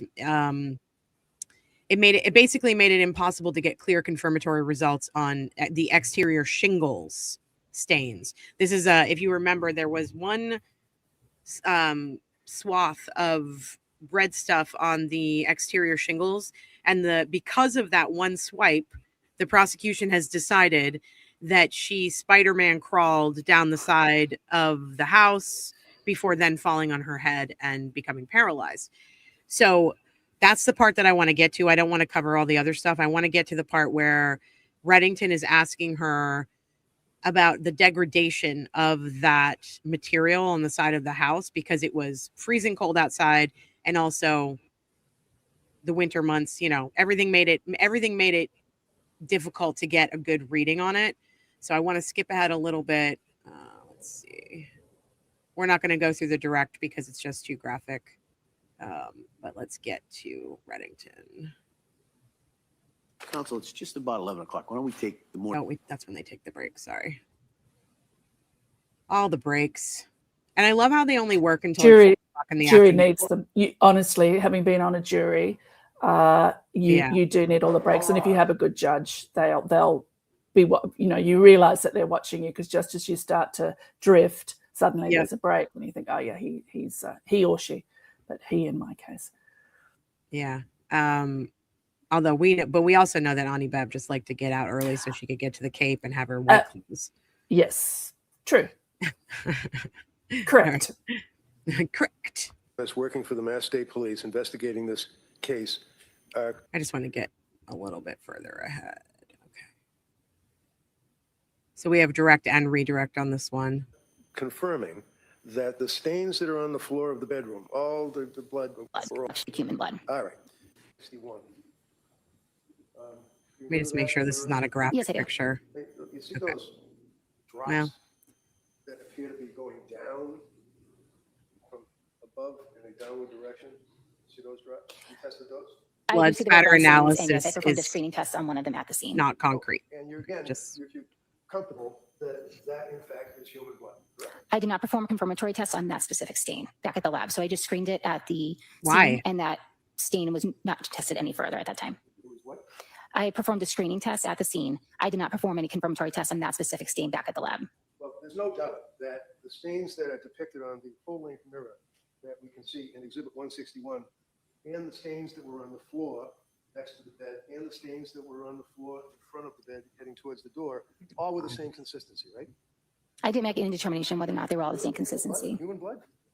I did not make a determination that they were human blood. So based on the scientific results, I cannot say that they were human blood. As a chemist and involved in crime scenes many, many times, would you agree that the substance that's on the floor and the substance that's in the mirror and the substance that's on the doorknob and the drops that are heading out of the bedroom, those in fact, more probable than not, would be human blood, right? I do make certain assumptions based on the color of a stain, the size, the shape of the stain, that it could potentially be blood, and that would indicate what I might want to test further. So I don't make an assumption off the bat that it's going to be human blood. That's why we perform scientific testing to screen for blood and then to confirm it's blood. Okay. So this here, you indicated was some type of insulation, That's what it appeared to me. I mean, I'm not an expert, but it looked like some sort of foam insulation. and it's a little difficult to see with the. See that there? Above the. That's the foam little insulation arch, that it's he like a was little talking balloon, about but in it's insulated, the it's opening. something for bugs. You see the red substance on that object? I do. See the red substance, red-brown stain on that window ledge or windowsill? Yes, I do. You tested that? I did not test that specific stain, no. Yep. So do we know if that? Why? Was No, not at this time. pretty obvious that it was though to you, right? It appears to be a red brown stain on the exterior of the windowsill, but I did not do any testing on it. Why? Why not? And did I hear you correctly that it was 5 months later that the state police? Yeah, this is investigators important. Decided that you would get the shingles off the house? I don't know when that decision was made, but that was the day that I was requested to go out. And then the district attorney showed you the shingles and envelopes, you opened them up, looked at them, and you did a confirmatory test on those? I did not. I performed a screening test on each of those stains at the scene. I did not perform a confirmatory test on those stains due to the fact that the red-brown stain color was no longer visible. So potentially It was degraded because of the weather, right? at some point, the red-brown stains appeared darker. They were no longer red-brown. So I thought that the material could be less. So I didn't want to use any additional material for confirmatory testing. School, as a chemist, you learn how to testify, don't you? Yes. One of the things they tell you is look at the jury. When the lawyer asks a question, you look at the jury and you Oh, ask the question. I love That's this. So can you just look at me when I ask you, would you agree that weather He's such an old guy. I love it. degrades blood if in fact it is on an object and allowed to stay outside? Absolutely. And then you'd agree with me that what you noted appeared to be dark. Yes. It would almost be like bat guano for that matter. We don't know what it is. Oh my God. No, I cannot make a determination what it was. Like I just performed a screening test, so I cannot confirm it was blood. Okay, let's talk about this just really Yeah. quickly. First of all, I Yeah. love that he's like a crotchety old man. He's Yeah. like, don't look at the jury. Look at me you." when I talk to you. Oh, and I just also just love a- that he tells the jury how the sausage is made by being like, they teach you how to They look at the teach you how to do jury. So that, now yeah. they know It's going so good. forward that that's what's So happening. good. But go ahead. Sorry. Oh, I was just going to say, if you're in the chat, just take note of Mari's answers because Mari is in fact a professor of this stuff. Facts. Facts. Facts. Is Mari Well, still I here? want to say she's a forensic chemist, and I have known her for 6 years. If that's not right, Mari, correct me. But she's a professor in this whole area. So when she's commenting on this testimony, it's someone who knows. One of the things that Mari said was that she did not want to revisit the Lucy Lefty case, but anything for me. So Anything from I'm now. gonna do that. Lindsay Clancy, Nikki says Lindsay Clancy was suffering postpartum psychosis as well as big pharma abuse of poorly researched drugs and interactions of said drugs with each other. You're absolutely right, which is what the medical malpractice suit is about. Did you want to say something, Sarah? You sounded like you did. No, I was nodding and wondering whether that's an allegedly or not. But I mean, she did. So there you go. And it is my opinion that she did. Yeah, suffer from yeah. medical malpractice. There she goes. Mari is a professor of forensic DNA and seriology. So take that, everybody. I didn't Ask go your to questions, college, guys. you know. Ask your questions. Mari, you're welcome to jump on if you want to join us. That would be fun. The nurse Mandy, thanks for being a nurse, May. Dr. I don't give a fuck yesterday was infuriating. I think that the Commonwealth are making asses out of themselves once again. Great. Agreed. I mean, they're doing it here too when we're listening to another Massachusetts State Police. I mean, it's Maureen Hartnett again, not testing. If they have to prove who said it best here, human inside juice, D. Cool says, if they have to prove whose human inside juice is, then she should be testing every single, bit of spatter that she finds. But for some reason, she's not testing it if she thinks looks more red brown than it should, or whatever her subjective reasoning is. But subjective is not science. So, and then Nikki also says, novel idea, shingles are removable even in January. And I'm not a crime scene investigator. Yeah. Very good point. Very, very good point. Yeah, let's go, Klutz. Let's go, Klutz. Let's go, Klutz. Now, usually I would have Rebecca here and she would be hitting all of our soundboard, and I'm going to have to do it myself. Let's go, lesbians. Let's go. Let's go, lesbians. Let's go. One more time. Okay. That's the next t-shirt I want. That's the next t-shirt I want. Let's go. Let's go, lesbians. Let's go. Oh, wait. Mari says because the less red, the less effective the test would be. Oh, interesting. Do you think she should have still tested it though? Oh, she can't come on because she has to get the kids ready for Taekwondo. I know Mari, she has to if get you're the still kids around. ready for Taekwondo Dodo. Taekwondo. Yes. If she tested it, okay, Mari is telling us, if she tested it and there wasn't enough hemoglobin in it, she wouldn't be able to rule in blood. But the problem is that she's saying she didn't test some of these things, which I find weird. You're saying she shouldn't test. Oh, okay. Maybe then I'm wrong. That's good to know. I was about to get heated about that, Mari, so thank you. You can get heated anyway. We can be loud and wrong. We all can. Shouldn't they test it and then the other thing, I don't know if you guys can see this on the screen. I'm going to try to use my cursor, but do you see the this, why can't you see my cursor? There it is. Do you see this little projector, whatever it's called, and the box next to it? Can you all see that? I keep thinking this is a fried chicken box. I keep thinking that this is fried chicken. And I'm like, why would they leave their lunch right there on the table? And then it's done. She didn't confirmatory test it. She made a really good judgment call. Oh, okay. Good to know. So he's just giving her a hard time then. What do you think, Mari, about the degradation from the weather, though? They didn't test it for 5 months. That's what I want to know. I thought that was really strange. But at the same time, I still don't know why we're going through this testimony because they've already stipulated to it. So she says if the preliminary test is inconclusive, then the confirmatory probably wouldn't come out any better. Got it. So does that mean that you want the preliminary test to look as if it's going to be positive and then you confirm that it's positive? Oh, that's really interesting. So she would have done some sort of preliminary test at the scene. And if it was conclusive, then they would do a confirmatory test back at the lab. But I don't understand why they waited for 5 months to do that. Well, that's not on Maureen. No, it's not. But still, she's got to testify to it, and there's no good answer for that. So, yeah. DeCool says sometimes people are hungry in the middle of a murder trial. So true. And if there's fried chicken sitting there, I'd eat it. Okay. And then Mari says, oh, yeah, 5 months. Forget about it. Forget about it. There was no way to get a good result. Yeah, I just don't understand why they keep doing this same. They keep making these kind of mistakes over and over and over again. This goes back to scooping up the droplets of inside human juice with solo cups and John O'Keefe. Preservation of the evidence that took 6 weeks to get into the lab. I don't understand. I don't understand what we're doing in Massachusetts. Okay. Moving on from Maureen, there wasn't a lot there. It was degraded because of the weather. They didn't test it for 5 months. It doesn't actually matter because we've already stipulated. So I don't know why we keep doing this. That's the extraordinary thing. She's not saying she didn't do it. Right. We're just trying to find out if she's criminally liable. Is that really the crux of it? So we're trying to figure out if she was sane at the time of, yes, because that's what the statute is in Massachusetts. In order to prove when you're putting on an insanity defense, the prosecution has to prove beyond a reasonable doubt that at the moment that the crime happened, that the person who did it was sane. And I don't think that they can prove that in this case. I just don't.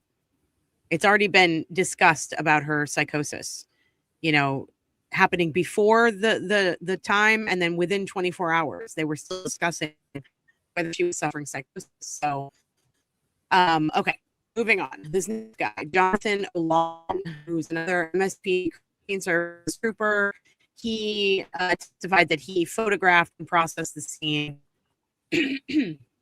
recovering evidence including the knife that was used, that was on the bedside table, nightstand that Lindsay used on herself.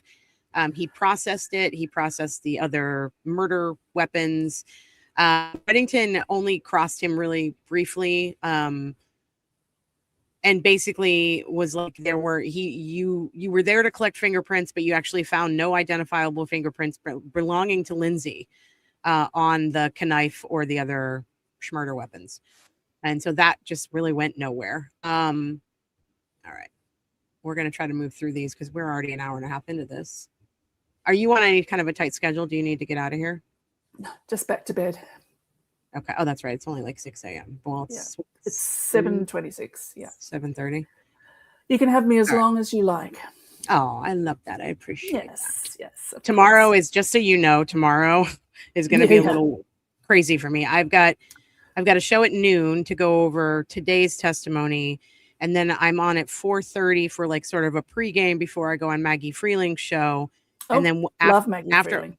Yeah, she has a new show, which I'm really excited about. You guys should all go follow Colonial Outcasts on YouTube. She and her partner, Greg Stoker, who is running for Congress in Texas, have this channel. Greg's had it for a while, but they have a new show on the channel that they're both doing. So I'll be on with Maggie and Greg tomorrow night. and then I'll take a quick dinner break, and then I'll be on with you and Mari right after that. So, Okay, yeah. Okay, next witness in this trial is Hillary Griffiths. She's a forensic scientist with the MSP toxicology unit. So this is where we start getting into what was in Lindsay's blood. She testified about the inside human juice. That's a lot. Brilliant. That's a mouthful. Absolutely brilliant. Love it. It's a mouthful. We have And the time. urine samples. Other inside. So there's inside human juice, and then That's there's true. other That's what inside I'm human like. juice. Yeah. Like I can And say then there's urine, but I can't third say inside human juice, Jackie, that glows. Yes. She confirmed that the blood testing detected specific levels of prescription drugs, obviously, because if you guys all remember the photo of the mug that said "because kids" on it, which is so sad, had all the crushed up meds that she put in there with some lemonade and that she downed. So obviously she would have those drugs in her system. She tested positive for diazepam, nordiazepam, oxazepam, temazepam, and lorazepam. And then on the cross, Reddington sort of goes through the toxicology report and I don't want to go through it because we've already done it a million times. But he's doing this for the benefit of the jury to say, don't forget, this is what she had in her system at the time this happened. She tested positive for multiple prescription medications and their metabolites, including mirtazapine, which we've talked about before, which is Remeron. Remeron in higher doses is used for anti-anxiety, but in lower doses, like I take, it's used for a sleep aid. So the lower the dose, the better you sleep. The higher the dose, the more it focuses on anxiety. Good to know, because I would take a whole pill of my Remeron and it would do nothing for me except for make me agitated. But then I take like 2 milligrams of it and I sleep all night, which is lovely. And then I'm not agitated. It's kind of great. So you really have to, obviously it's a science, but there's an art to this as well. You have to understand, the person has to be diagnosed. You have to understand what their condition is. And then you have to literally make a cocktail that works for them and their condition. And they didn't do this with Lindsay. They just kept throwing medicines at the wall to see what would stick. And they weren't taking into consideration anything that was happening to her that she was telling them about. So this is one of the ways that the prosecution is working for the defense. Yes. Was when they were saying, oh, but she didn't take all the pills in the bottle, as if that's accusatory of she wasn't taking a medication. Right. Whereas she didn't take all the pills in the bottle because they threw her onto another medication, so shortly thereafter. It's so disingenuous. I hate it. Yeah. I hate it when she does that, or when they do that, the women, the prosecutors, because what they'll say, oh, well, you found this bottle that had a prescription for 30 pills and only 2 of them were taken from it. Well, yeah, because after those 2, she started having crazy side effects and told her doctors, and they were like, stop it. Stop taking them. And let's move on to the next thing. It's so crazy. But Reddington, again, gets out that in her system, when they tested her toxicology, she had mirtazapine, which is Remeron, lamotrigine, quetiapine, which is Seroquel, and trazodone. Trazodone is a pretty hefty drug. Let's just be clear. While testing completely negative for any alcohol, amphetamines, cocaine, fentanyl, or illegal narcotics. So she was only on prescription meds. And so he got that out so that the prosecution couldn't say that she was also doing something else. Like, I think they even brought up the fact that she may have taken a pot gummy or something like that, which is just ludicrous. Oh, shock horror. So anyway, urine come from before it gets to your we don't need to listen to her testimony because it's pretty much the same thing we've been listening to. Today was there wasn't a lot that was interesting happening. It was mostly the stipulation in the beginning and a bunch of witnesses saying all the same things like they've been saying. And then Redmond getting up and listing out like the list of drugs that were in her system. And this is our next witness. I found her pretty interesting. Lisa Yelly, former forensic scientist with the Massachusetts State Police Toxicology. unit. She testified on direct.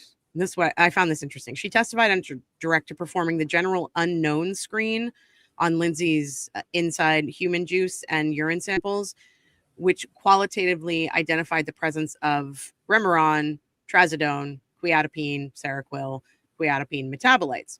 So again, I'm sitting here going, we just did this with the previous witness. So what are you planning to get that's new out of this witness? Why you don't have to prove to the jury that she took these meds, because she's already said she has. She has an entire, I mean, not that the jury should know about it, but her entire civil suit lists out the dates and times of every single med that she was given. And Kevin Reddington, in his opening, has already given the master list, and it happened over a 4-month period. This is something that the jury already knows. So this witness says it again. And then Reddington gets up and he gets her to talk about the presence of multiple chemical breakdown products, which are those metabolites I was just talking about, that are in the toxicology report, that stem from the body processing prescription drugs rather than 5 completely separate ingested pills.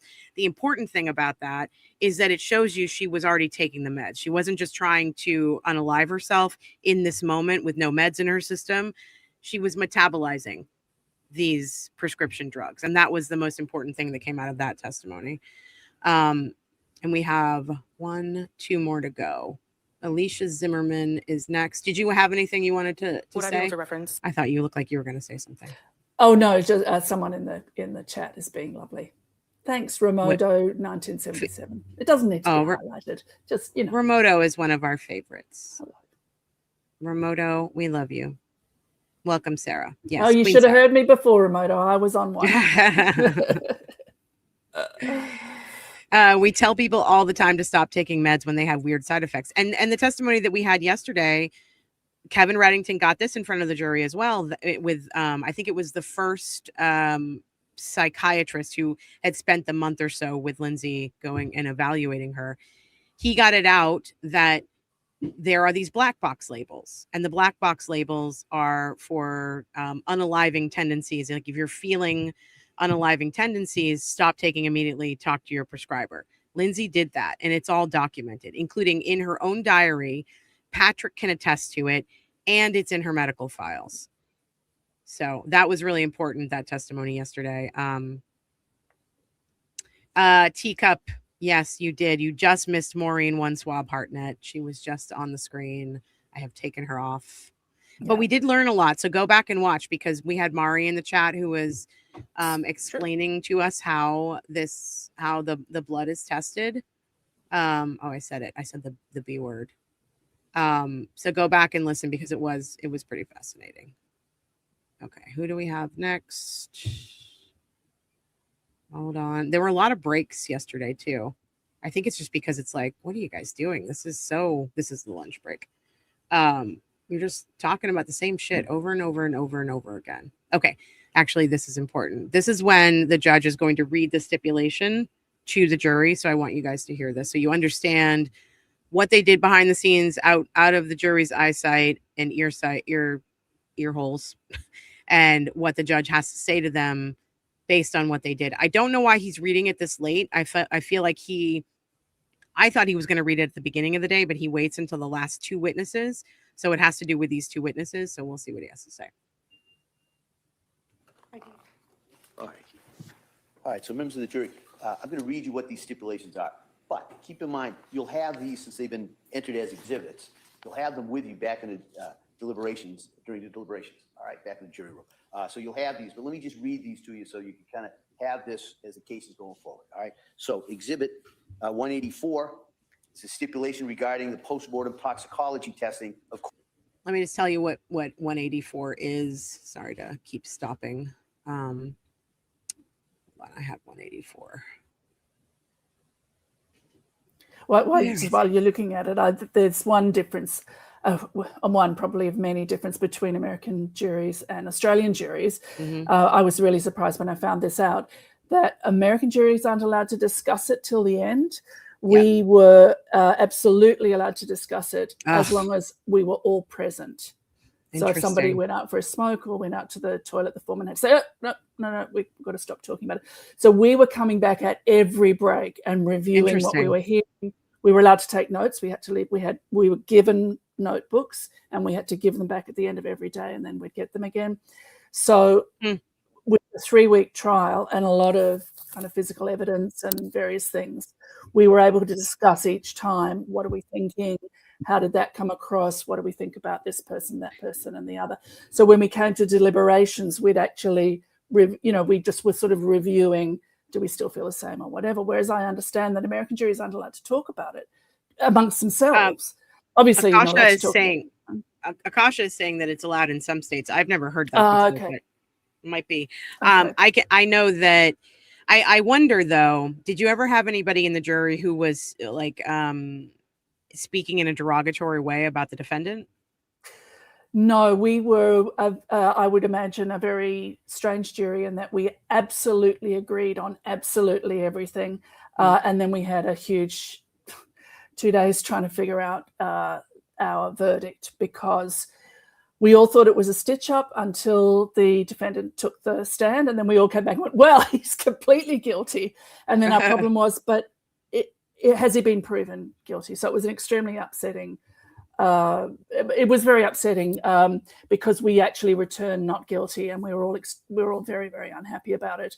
And our, I suppose you'd call him a bailiff, the one that looked, our little man who looked, our butler. Court clerk. Yeah. The court clerk, because he knew what was going on every time we got sent out. And bailiff. He said, well, now I can, when we went back and we were all very sad, and he said, well, I can tell you were right, because one of the things you weren't allowed to see was a photograph of him committing the crime. Oh, wow. We were like, so, I mean, in Crazy. some ways that was good, because we thought, well, we were right and we knew we were right. Mm-hmm. But it was really lay people trying to wrestle with matters of law. And in fact, we sent a note back to the judge saying, could you explain circumstantial evidence again? Right. And so we all had to come in and listen to him explain circumstantial evidence. And it was 2005, and it was cell phone pings and cell phone towers. And we were going, but that's nonsense. Because little did we know, Science and Sass is also saying that there are some states. So apparently that's the thing. I think, I mean, it's obvious, in the Commonwealth, you're not allowed to say why you're objecting. Different states have different laws. Juries aren't supposed to read. I mean, I think this is across the board. They're not allowed to read social media or newspapers or talk to anyone outside of the jury. I find it interesting, because if that rule had been in place with Pam Smart's hearing, there wouldn't have been jury misconduct, because they had that one juror who was constantly talking about what a whore Pam was, and she was guilty already, and yada yada. So I do find that interesting. Deidre has a question for you. Are you allowed to discuss with anyone else, family, etc.? We weren't even allowed to say what the charge was. Okay. We were allowed to say we were on a jury, but we could say absolutely nothing about it, including the charge. So that's another reason why it was good that we could discuss, because we were the only ones going through it and with the information, and we could discuss it amongst ourselves, but definitely not. Helen McCallum is saying in Scotland, until very recently, we had not proven, and that's absolutely what my jury would have come back with. Basically, we know you're guilty. That was the argument, was the people saying, but we know he's guilty. And others of us saying, but we actually don't. Like, we because feel they that didn't he's prove guilty. it. And it was That's true. our. And he was currently in jail for armed robbery. That's what our man told us. He was currently in jail for armed robbery, and he had another case coming up in a month for armed robbery. So it was good to know that our instincts were right, but we were quite, like 5 years later, on a little tiny hilltop in Italy, a man at a cafe was staring at me. I was there with my aunt, and I thought, you're sitting there with your wife and teenage children. Why are you staring at me? And eventually he said, I know you. And I said, no, you didn't. I have a very good, I didn't say this, but I have a very good memory for faces, not necessarily names. And I have never seen this person in my life. And I said, do you play bridge? Because I'm a bridge professional. You might have come across me. I'd sort of have one of those faces. I knew I'd never seen him before. And so it was all very pleasant. And then I said, oh, by the way, what's your name? And he said, Brian. I said, we were on a jury together 5 years ago. And his wife had a physical reaction, said, oh my God, that was so difficult for him. So wow. 5 years later, we were sort of having a bit of trauma bonding. We're offered counselling. You get a pamphlet at the end and all of that. But if we'd been able to say not proven, I don't think we would have carried it so much with us. Yeah. And I think now the idea of circumstantial evidence, I think just in general population, we're more educated about that, because everything used to be circumstantial evidence. Before DNA, there was only circumstantial evidence. Right. So, yeah, that's a snapshot of that. I wish I haven't been on a jury. I had jury duty one time, but I got out of it because I had to work. I would actually love to be on a jury, but yeah, I don't really have the time. So Ragenator said, you have been the perfect companion for me while I spin. Sarah is so pleasant. That's what you think. That's what you think. That's what you think. So we're looking at, he's about to give a stipulation. Judge is about to give a stipulation about Exhibit 184, which is the postmortem toxicology testing on one of the children. So all of these stipulations, we're finally getting down to sort of the meat of what the stipulations were about. And it's all about the testimony about the toxicology. And I'm trying to, it's so hard to like talk around this, but they all deal with all three children. So we're not going to, I don't believe he goes into depth, but I just want you guys to hear the stipulation. And if it starts to get into any kind of detail, I'll cut it off. Sarah Clancy. In the above captioned matter, the parties agree to the following facts as it pertains to post-mortem toxicology testing conducted for Cora Clancy. Number one, in accordance with laboratory policy and procedure, laboratory staff screen, analyze, and review samples submitted for testing using batch testing processing prior to final review and interpretation by the assigned analyst. Two, all policies and procedures were followed in this case. And three, in addition. So basically what they've stipulated too is that we're not going to have to hear from a bunch of witnesses saying the toxicologist, drew this, human juice, and then we tested it, and then the person who tested it is going to testify, and then that person who handed it off to the next person is going to testify, because it's all dealing with the kids. And she is stipulating to that all being true, and that there's no reason to even question whether the testing was done or how it was done. It was done, and we all know why we're here. So I don't want to go through it. I just wanted you to hear like that he started to give the stipulation, but he does go into a little bit of detail about each of the testing, as far as it goes for the kids. And I just don't want to even get to that point. Just on that, was the juror who had a panic attack excused? Have they already dipped into alternates, or did they come back? I have not heard. That's something I have to research separately. I heard it the other day that happened, but I didn't. I heard it from like someone on Twitter, so I didn't immediately take it seriously. I wasn't sure if it was a real thing. Yeah. So I don't know, and nor do I know if we would know, other than for the people who are in the courtroom saying a different jurors in, but they're really not supposed to talk about, like, the reporters are not supposed to talk about what the jurors look like, what they're wearing, anything like that. So I'm not sure they would even tell us if it did happen. Yeah. Okay. Where are we with this? We are on the last two witnesses of the day. And this one is Alicia Zimmerman. She's a forensic scientist. Again, we're not going to go into a lot of this because this is postmortem toxicology. She basically did she performed the screening for all three children. That's all I'm going to say about that. And of course, because it's about the children, Reddington had no cross for her. And that's wicked smart. Not to cross. It's wicked smart. Yeah, because, and he keeps saying it. He keeps saying the reason why he's not doing it. And I think that's equally smart. Wickeder and smarter. Yeah. I like this lady's face. Okay. And this is the last witness of the day, Sherry Crook, who is a supervisor at the MSP crime scene response unit. She is an expert in human juice pattern analysis. So she analyzed the photos that we've actually already seen a couple of photos on the screen. She analyzed the human juice that was found in the basement, the master bedroom mirror, the nightstand, and the exterior shingles. She identified transfer stains, meaning these droplets and smears and all that stuff of inside human juice that Lindsay Clancy left behind moved from location to location with her. So you could actually see the pattern of what she did and how she got to where she ended up. Again, this is dealing with, crime scene stuff. So we have to be careful with this, but Reddington really pressed this witness about and this is going back to the windowsill again, because he has to break this down for the jury. He has to break the jury of the idea that she climbed down Spider-Man style and then accidentally fell. And so he has to keep going back to the human juice stain on the windowsill and on the exterior shingles. Okay.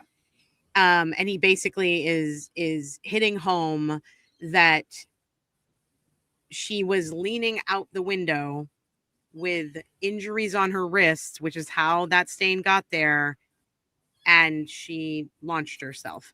And obviously she had a wound on her neck that was also causing, human juice everywhere. Yeah. So is the prosecution trying to say that it wasn't a sincere, somebody used that word in the chat before, I like it, a sincere attempt to leave this world? Mm-hmm. Is that what they're saying, that she was somehow escaping from her house rather than going out the door, that she was climbing head so down? what they're saying is she did what she did. She unalived her children, and then she came into the bedroom and she crushed up a bunch of the pills. Yeah. She took only like a sip of that, and then she injured her wrists and her neck superficially. She didn't really do it. She just wanted it to look like she was trying to do it. And then she put the top part of her body out the window, or maybe the bottom part. I think what they're visualizing, because they haven't really laid it out for us, is that she maybe like held onto the sill and fell down, but that she actually made a mistake and fell on her head.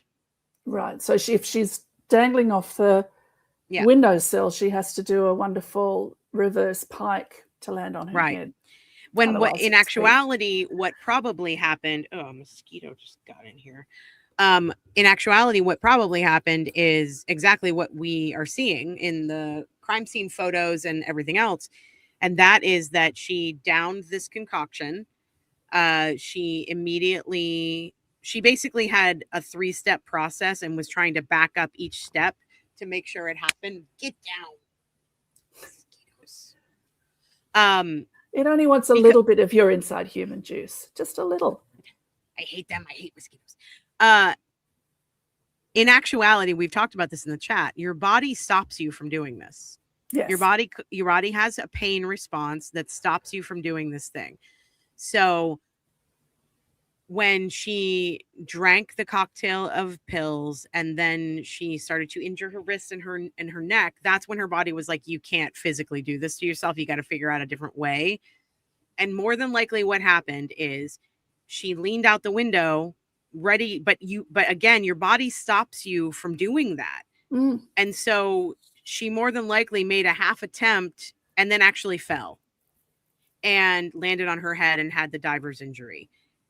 And this ridiculous prosecution is trying to tell the jury that because the cuts weren't deep enough and because she didn't drink the whole concoction and because there's this smear on the outside shingles, she was only half-assed in this attempt.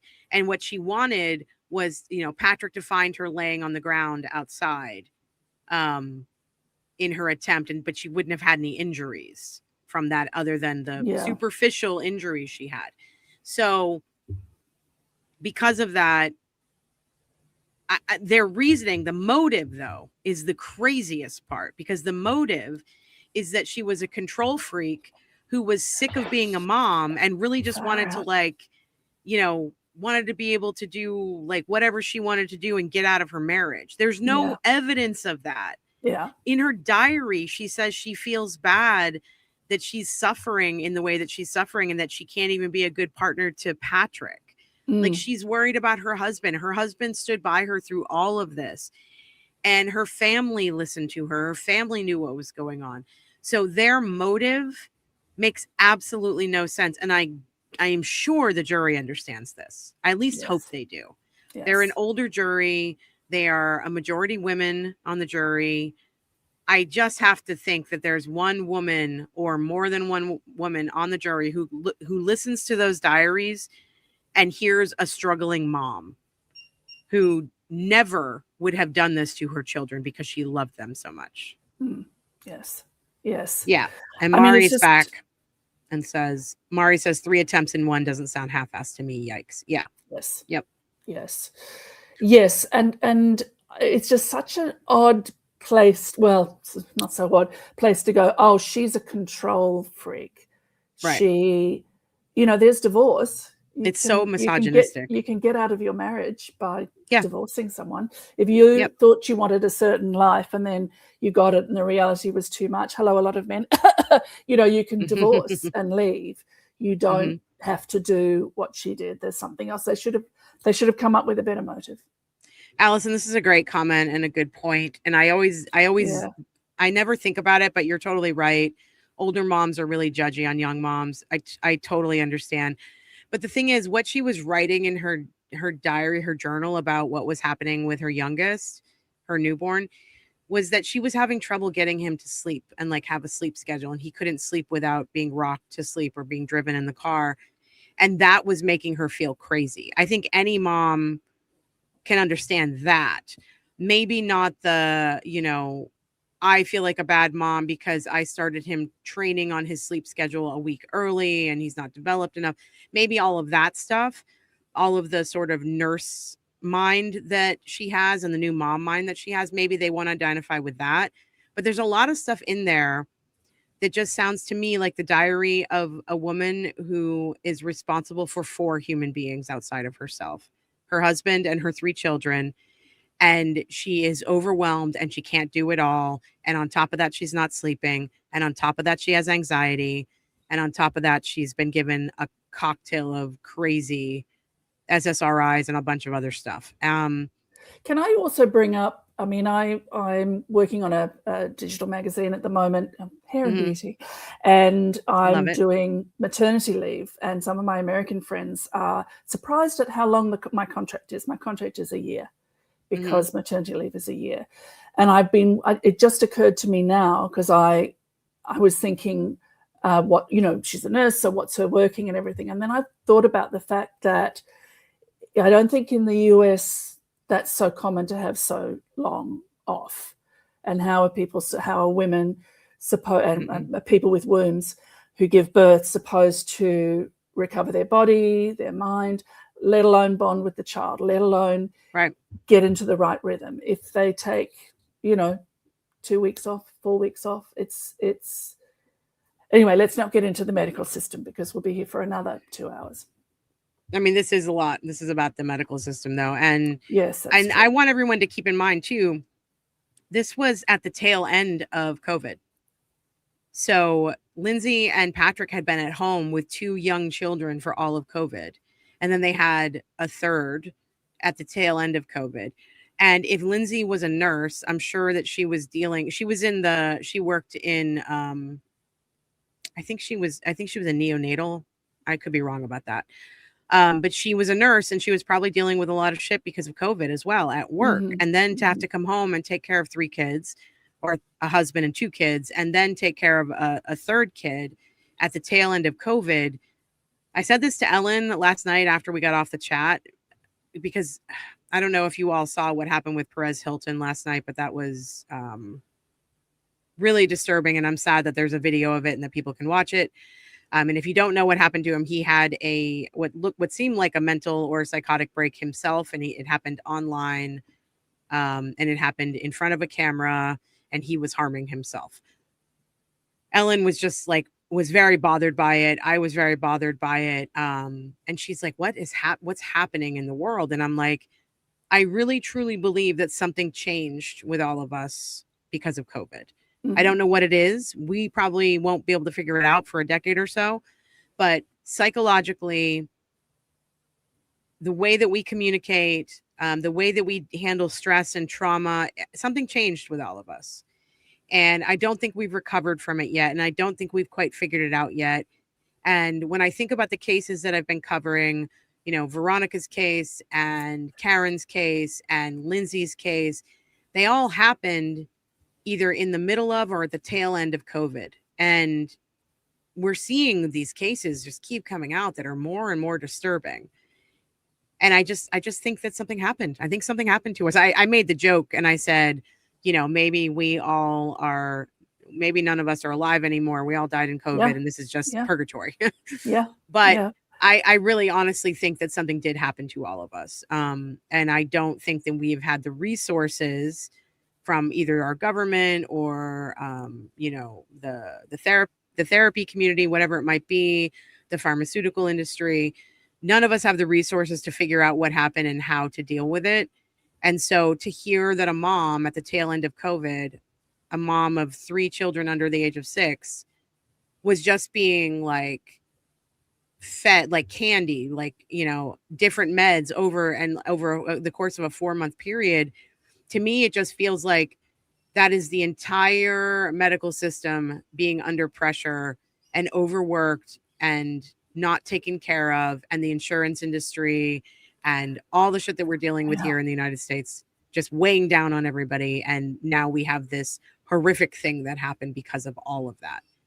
And the horrific thing that happened because of all of that affects more than just the immediate family. I think that also needs to be said, not that, you know, we put ourselves in the narrative or center ourselves with stuff like this, but it does affect us when we hear these things. The very fact that we have to find other words to use when we're talking publicly, I mean, we all know what they mean. I mean, we just, Mary and I just covered a toxic love story with cold case investigator Sarah Carradine, that's out today. And we discussed whether to use the R word, which I'll say the R word here. But on our podcast, we said, no, we want to say the word because the word is the word that it is. Yeah. So, you know, that's even broader. But we are all here thinking about Lindsay Clancy and her situation and her children and her husband. And we reflect in ourselves those emotions, whether you think that she was a vicious, controlling B word who is criminally liable and should be strung up, or whether you, as I do, believe absolutely the opposite. Yeah. We are being stimulated. Is that the right word? We're being, I don't want to use triggered because I don't think triggered is right in this case. Yeah. We are contemplating these things. We are thinking now broadly about, as soon as you say COVID, everybody, you know, over the age of 10 is going to go back to the lockdowns, if you had lockdowns, is going to go back to people that they knew that got sick and died, or people that they knew that got sick, lived but haven't survived, you know. Yeah. So I think that there's a circle of effect that goes beyond a story. I mean, we're going to talk about the Idaho College murders. Why is everybody? That's one of the questions we want to ask ourselves. Is why that? Why are we, you know, so why is there almost an industry coming up around that? So anyway, I mean, I'm not saying anything that anybody hasn't thought of before, but I think that it's actually super important to be vigilant about this case and others, be vigilant about the proceedings in the court, because it affects all of us. You know, I don't even live in America and I don't even have children, and it affects me, you know. Yeah. Even if I wasn't talking about it today. Tara says there's no outlet for people. There is no community anymore, and the mental health system is broken. That's stark, but you got to find your community. Yeah, for sure. That's why I think that I really enjoy doing this show. When the pandemic happened and when I was home, like I said this the other night, my ex-spouse and I, we separated 2 months into the pandemic, and I was home alone with the dog for 2 years, year and a half. I was still able to get out and do my job because I owned the dog walking company. So I was able to social distance, but also take the dogs out and do what I needed to do. So I got exercise and I got a little bit of interaction that way. But for about a year and a half, I had no human to human contact. I hadn't hugged anyone. I hadn't done anything. And so I got into TikTok, and I started a community on TikTok where I had every single morning I would do this like coffee talk thing where I'd have like 500 women in the chat, and we would just sit there and talk about women's issues. And it was what got me through. And it's how I met my partner, Lindsay. But if I hadn't had that, I think that psychologically I would have felt damaged in some way, because I didn't have family near me. I didn't have friends near me, and I was completely alone 24 hours a day in that apartment with the dog. And I can't imagine, I'm sure there are people out there who experienced the same thing and who had it worse than I did. So I was really thankful for my online community during that time. And I'm equally thankful now that we can all talk about it and that I get to actually see the people I work with now. But yeah, anyway, I think COVID did something to us. And I think that's why we're seeing all these tragedies. I think some of these cases are so much worse than any other cases I've ever covered. And I just hope that we start to get some sort of a handle on it. But in this country, I fear it's not going to happen for the next at least 2 years. So we'll see what happens. But I do appreciate you, Sarah. And you are one of those people that I met at the tail end of the panel. Well, I guess it was 2024-ish when I started doing the podcast. That's when we met, and I met Rebecca and Ellen and all my people. And now here we are. Yeah. Well, I've been listening to all of you. I've been listening to Rebecca and Sarah D. Bunting were my kind of podcast godmothers. And when we first started the podcast, and I thought, I'll just ask them. They'll never come on. And of course they did, and have been absolutely brilliant and generous and supportive. And then when I started listening to you, I thought, oh, I'll collect the set, got to get Mel as well. And you became one of our fastest returning guests, a listener favorite, and also a favorite from us. And you even got the 10 timers mug when you'd only been on 3 times. Just saying. Hey, I love it. Oh, I love it. Honey Kid, you miss me on I know. RHAP. I'm still there as a guest sometimes, and I'll be at RHAPCon, but I'll talk about that later in my plugs. We have been talking about possibly coming to Chicago at the end of the month. Yeah. So Rebecca's going to make the decision when she gets back, because she is traveling a lot this month. But I'm really trying to come in for at least a day or so. And we have talked to our friends, Defense Diaries, and we're thinking about putting together a meetup.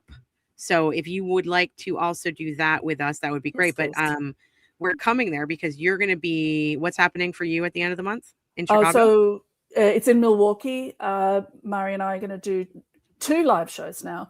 There's RHAPCon, if you know RHAP, Honey Kid does. Rob has a podcast. It's a big reality television podcasting network.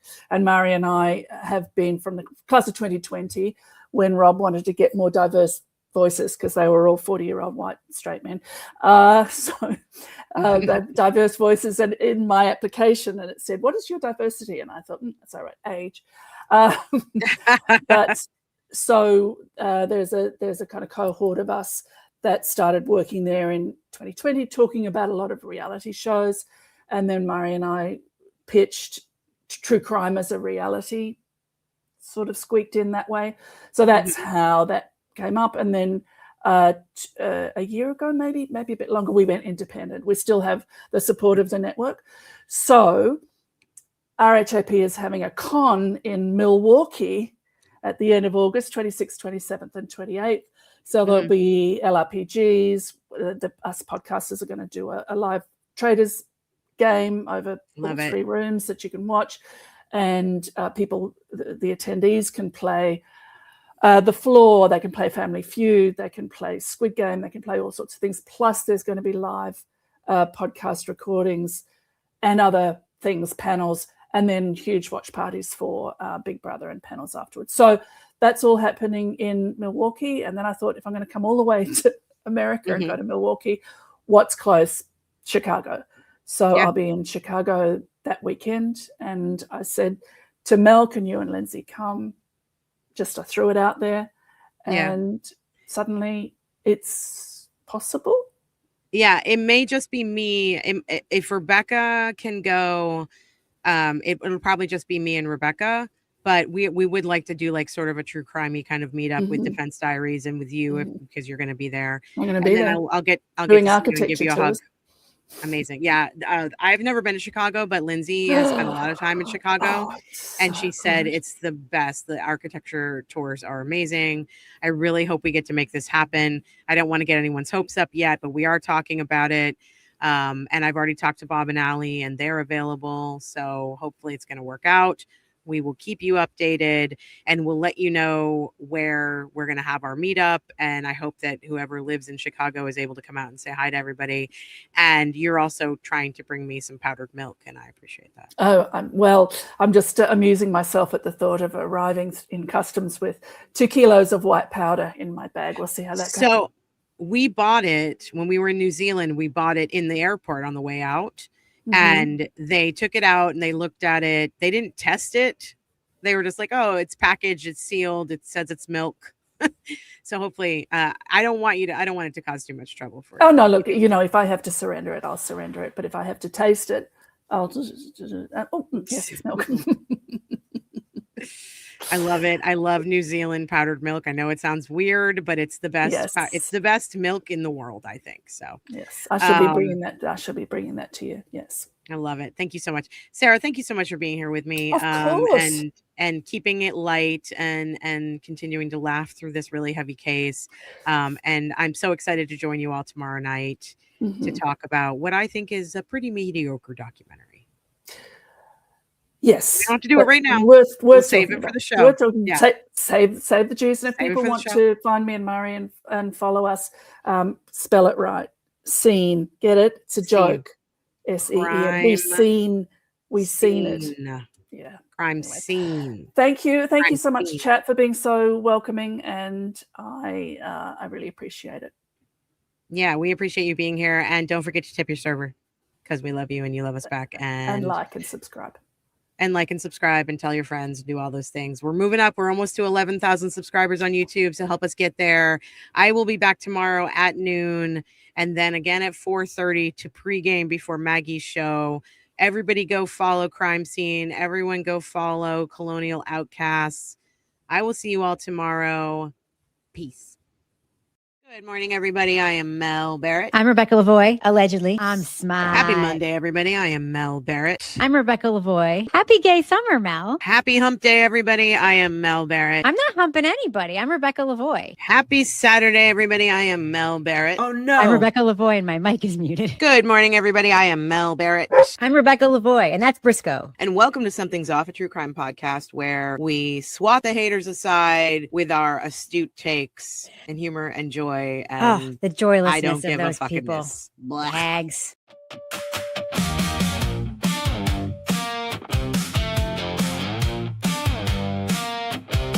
You hear it first in the break in the story. One little crack and the whole thing gets wary. A witness swears, but the timeline bends. A smile too smooth and the trail just ends. Mel Barrett says, hold up, look again.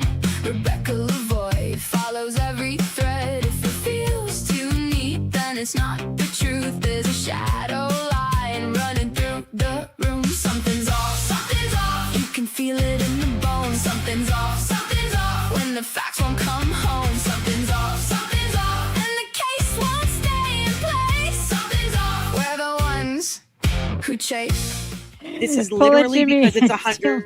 It's been happening for the past day. Oh, dear God. Everywhere's a hot spot when Dr. Wolf is on the TV. Am I right? Everywhere's a hot spot when Dr. Wolf is on the TV. I'm sorry. This is very funny. What are you laughing about? Because you're just sitting there waiting for the video to start. I was listening this whole time. You Listening to what? You're not playing anything, and now you're frozen. God, I'm sorry. I'm so sorry. Let me text Mel. Let me call Mel real quick. I'm going to call Mel. No, I'm not answering your call. I'm not doing it. I don't think. Why is it? Oh, Jesus. Maybe go back on the Wi-Fi. I am back on the Wi-Fi. Can you hear me now? Should we do the show now? Should we do the show now? Rebecca? Rebecca, can you hear me? Can you hear me Hello, now? internet. Hello. Hello? Hello, worldwide interwebs. Can you hear me? Let's do this. I have to look at my phone over here. We're gonna go members only. We're the ones who chase. Yeah, we're the ones who chase. Wait, did that witness just blink 3 times? Something's up.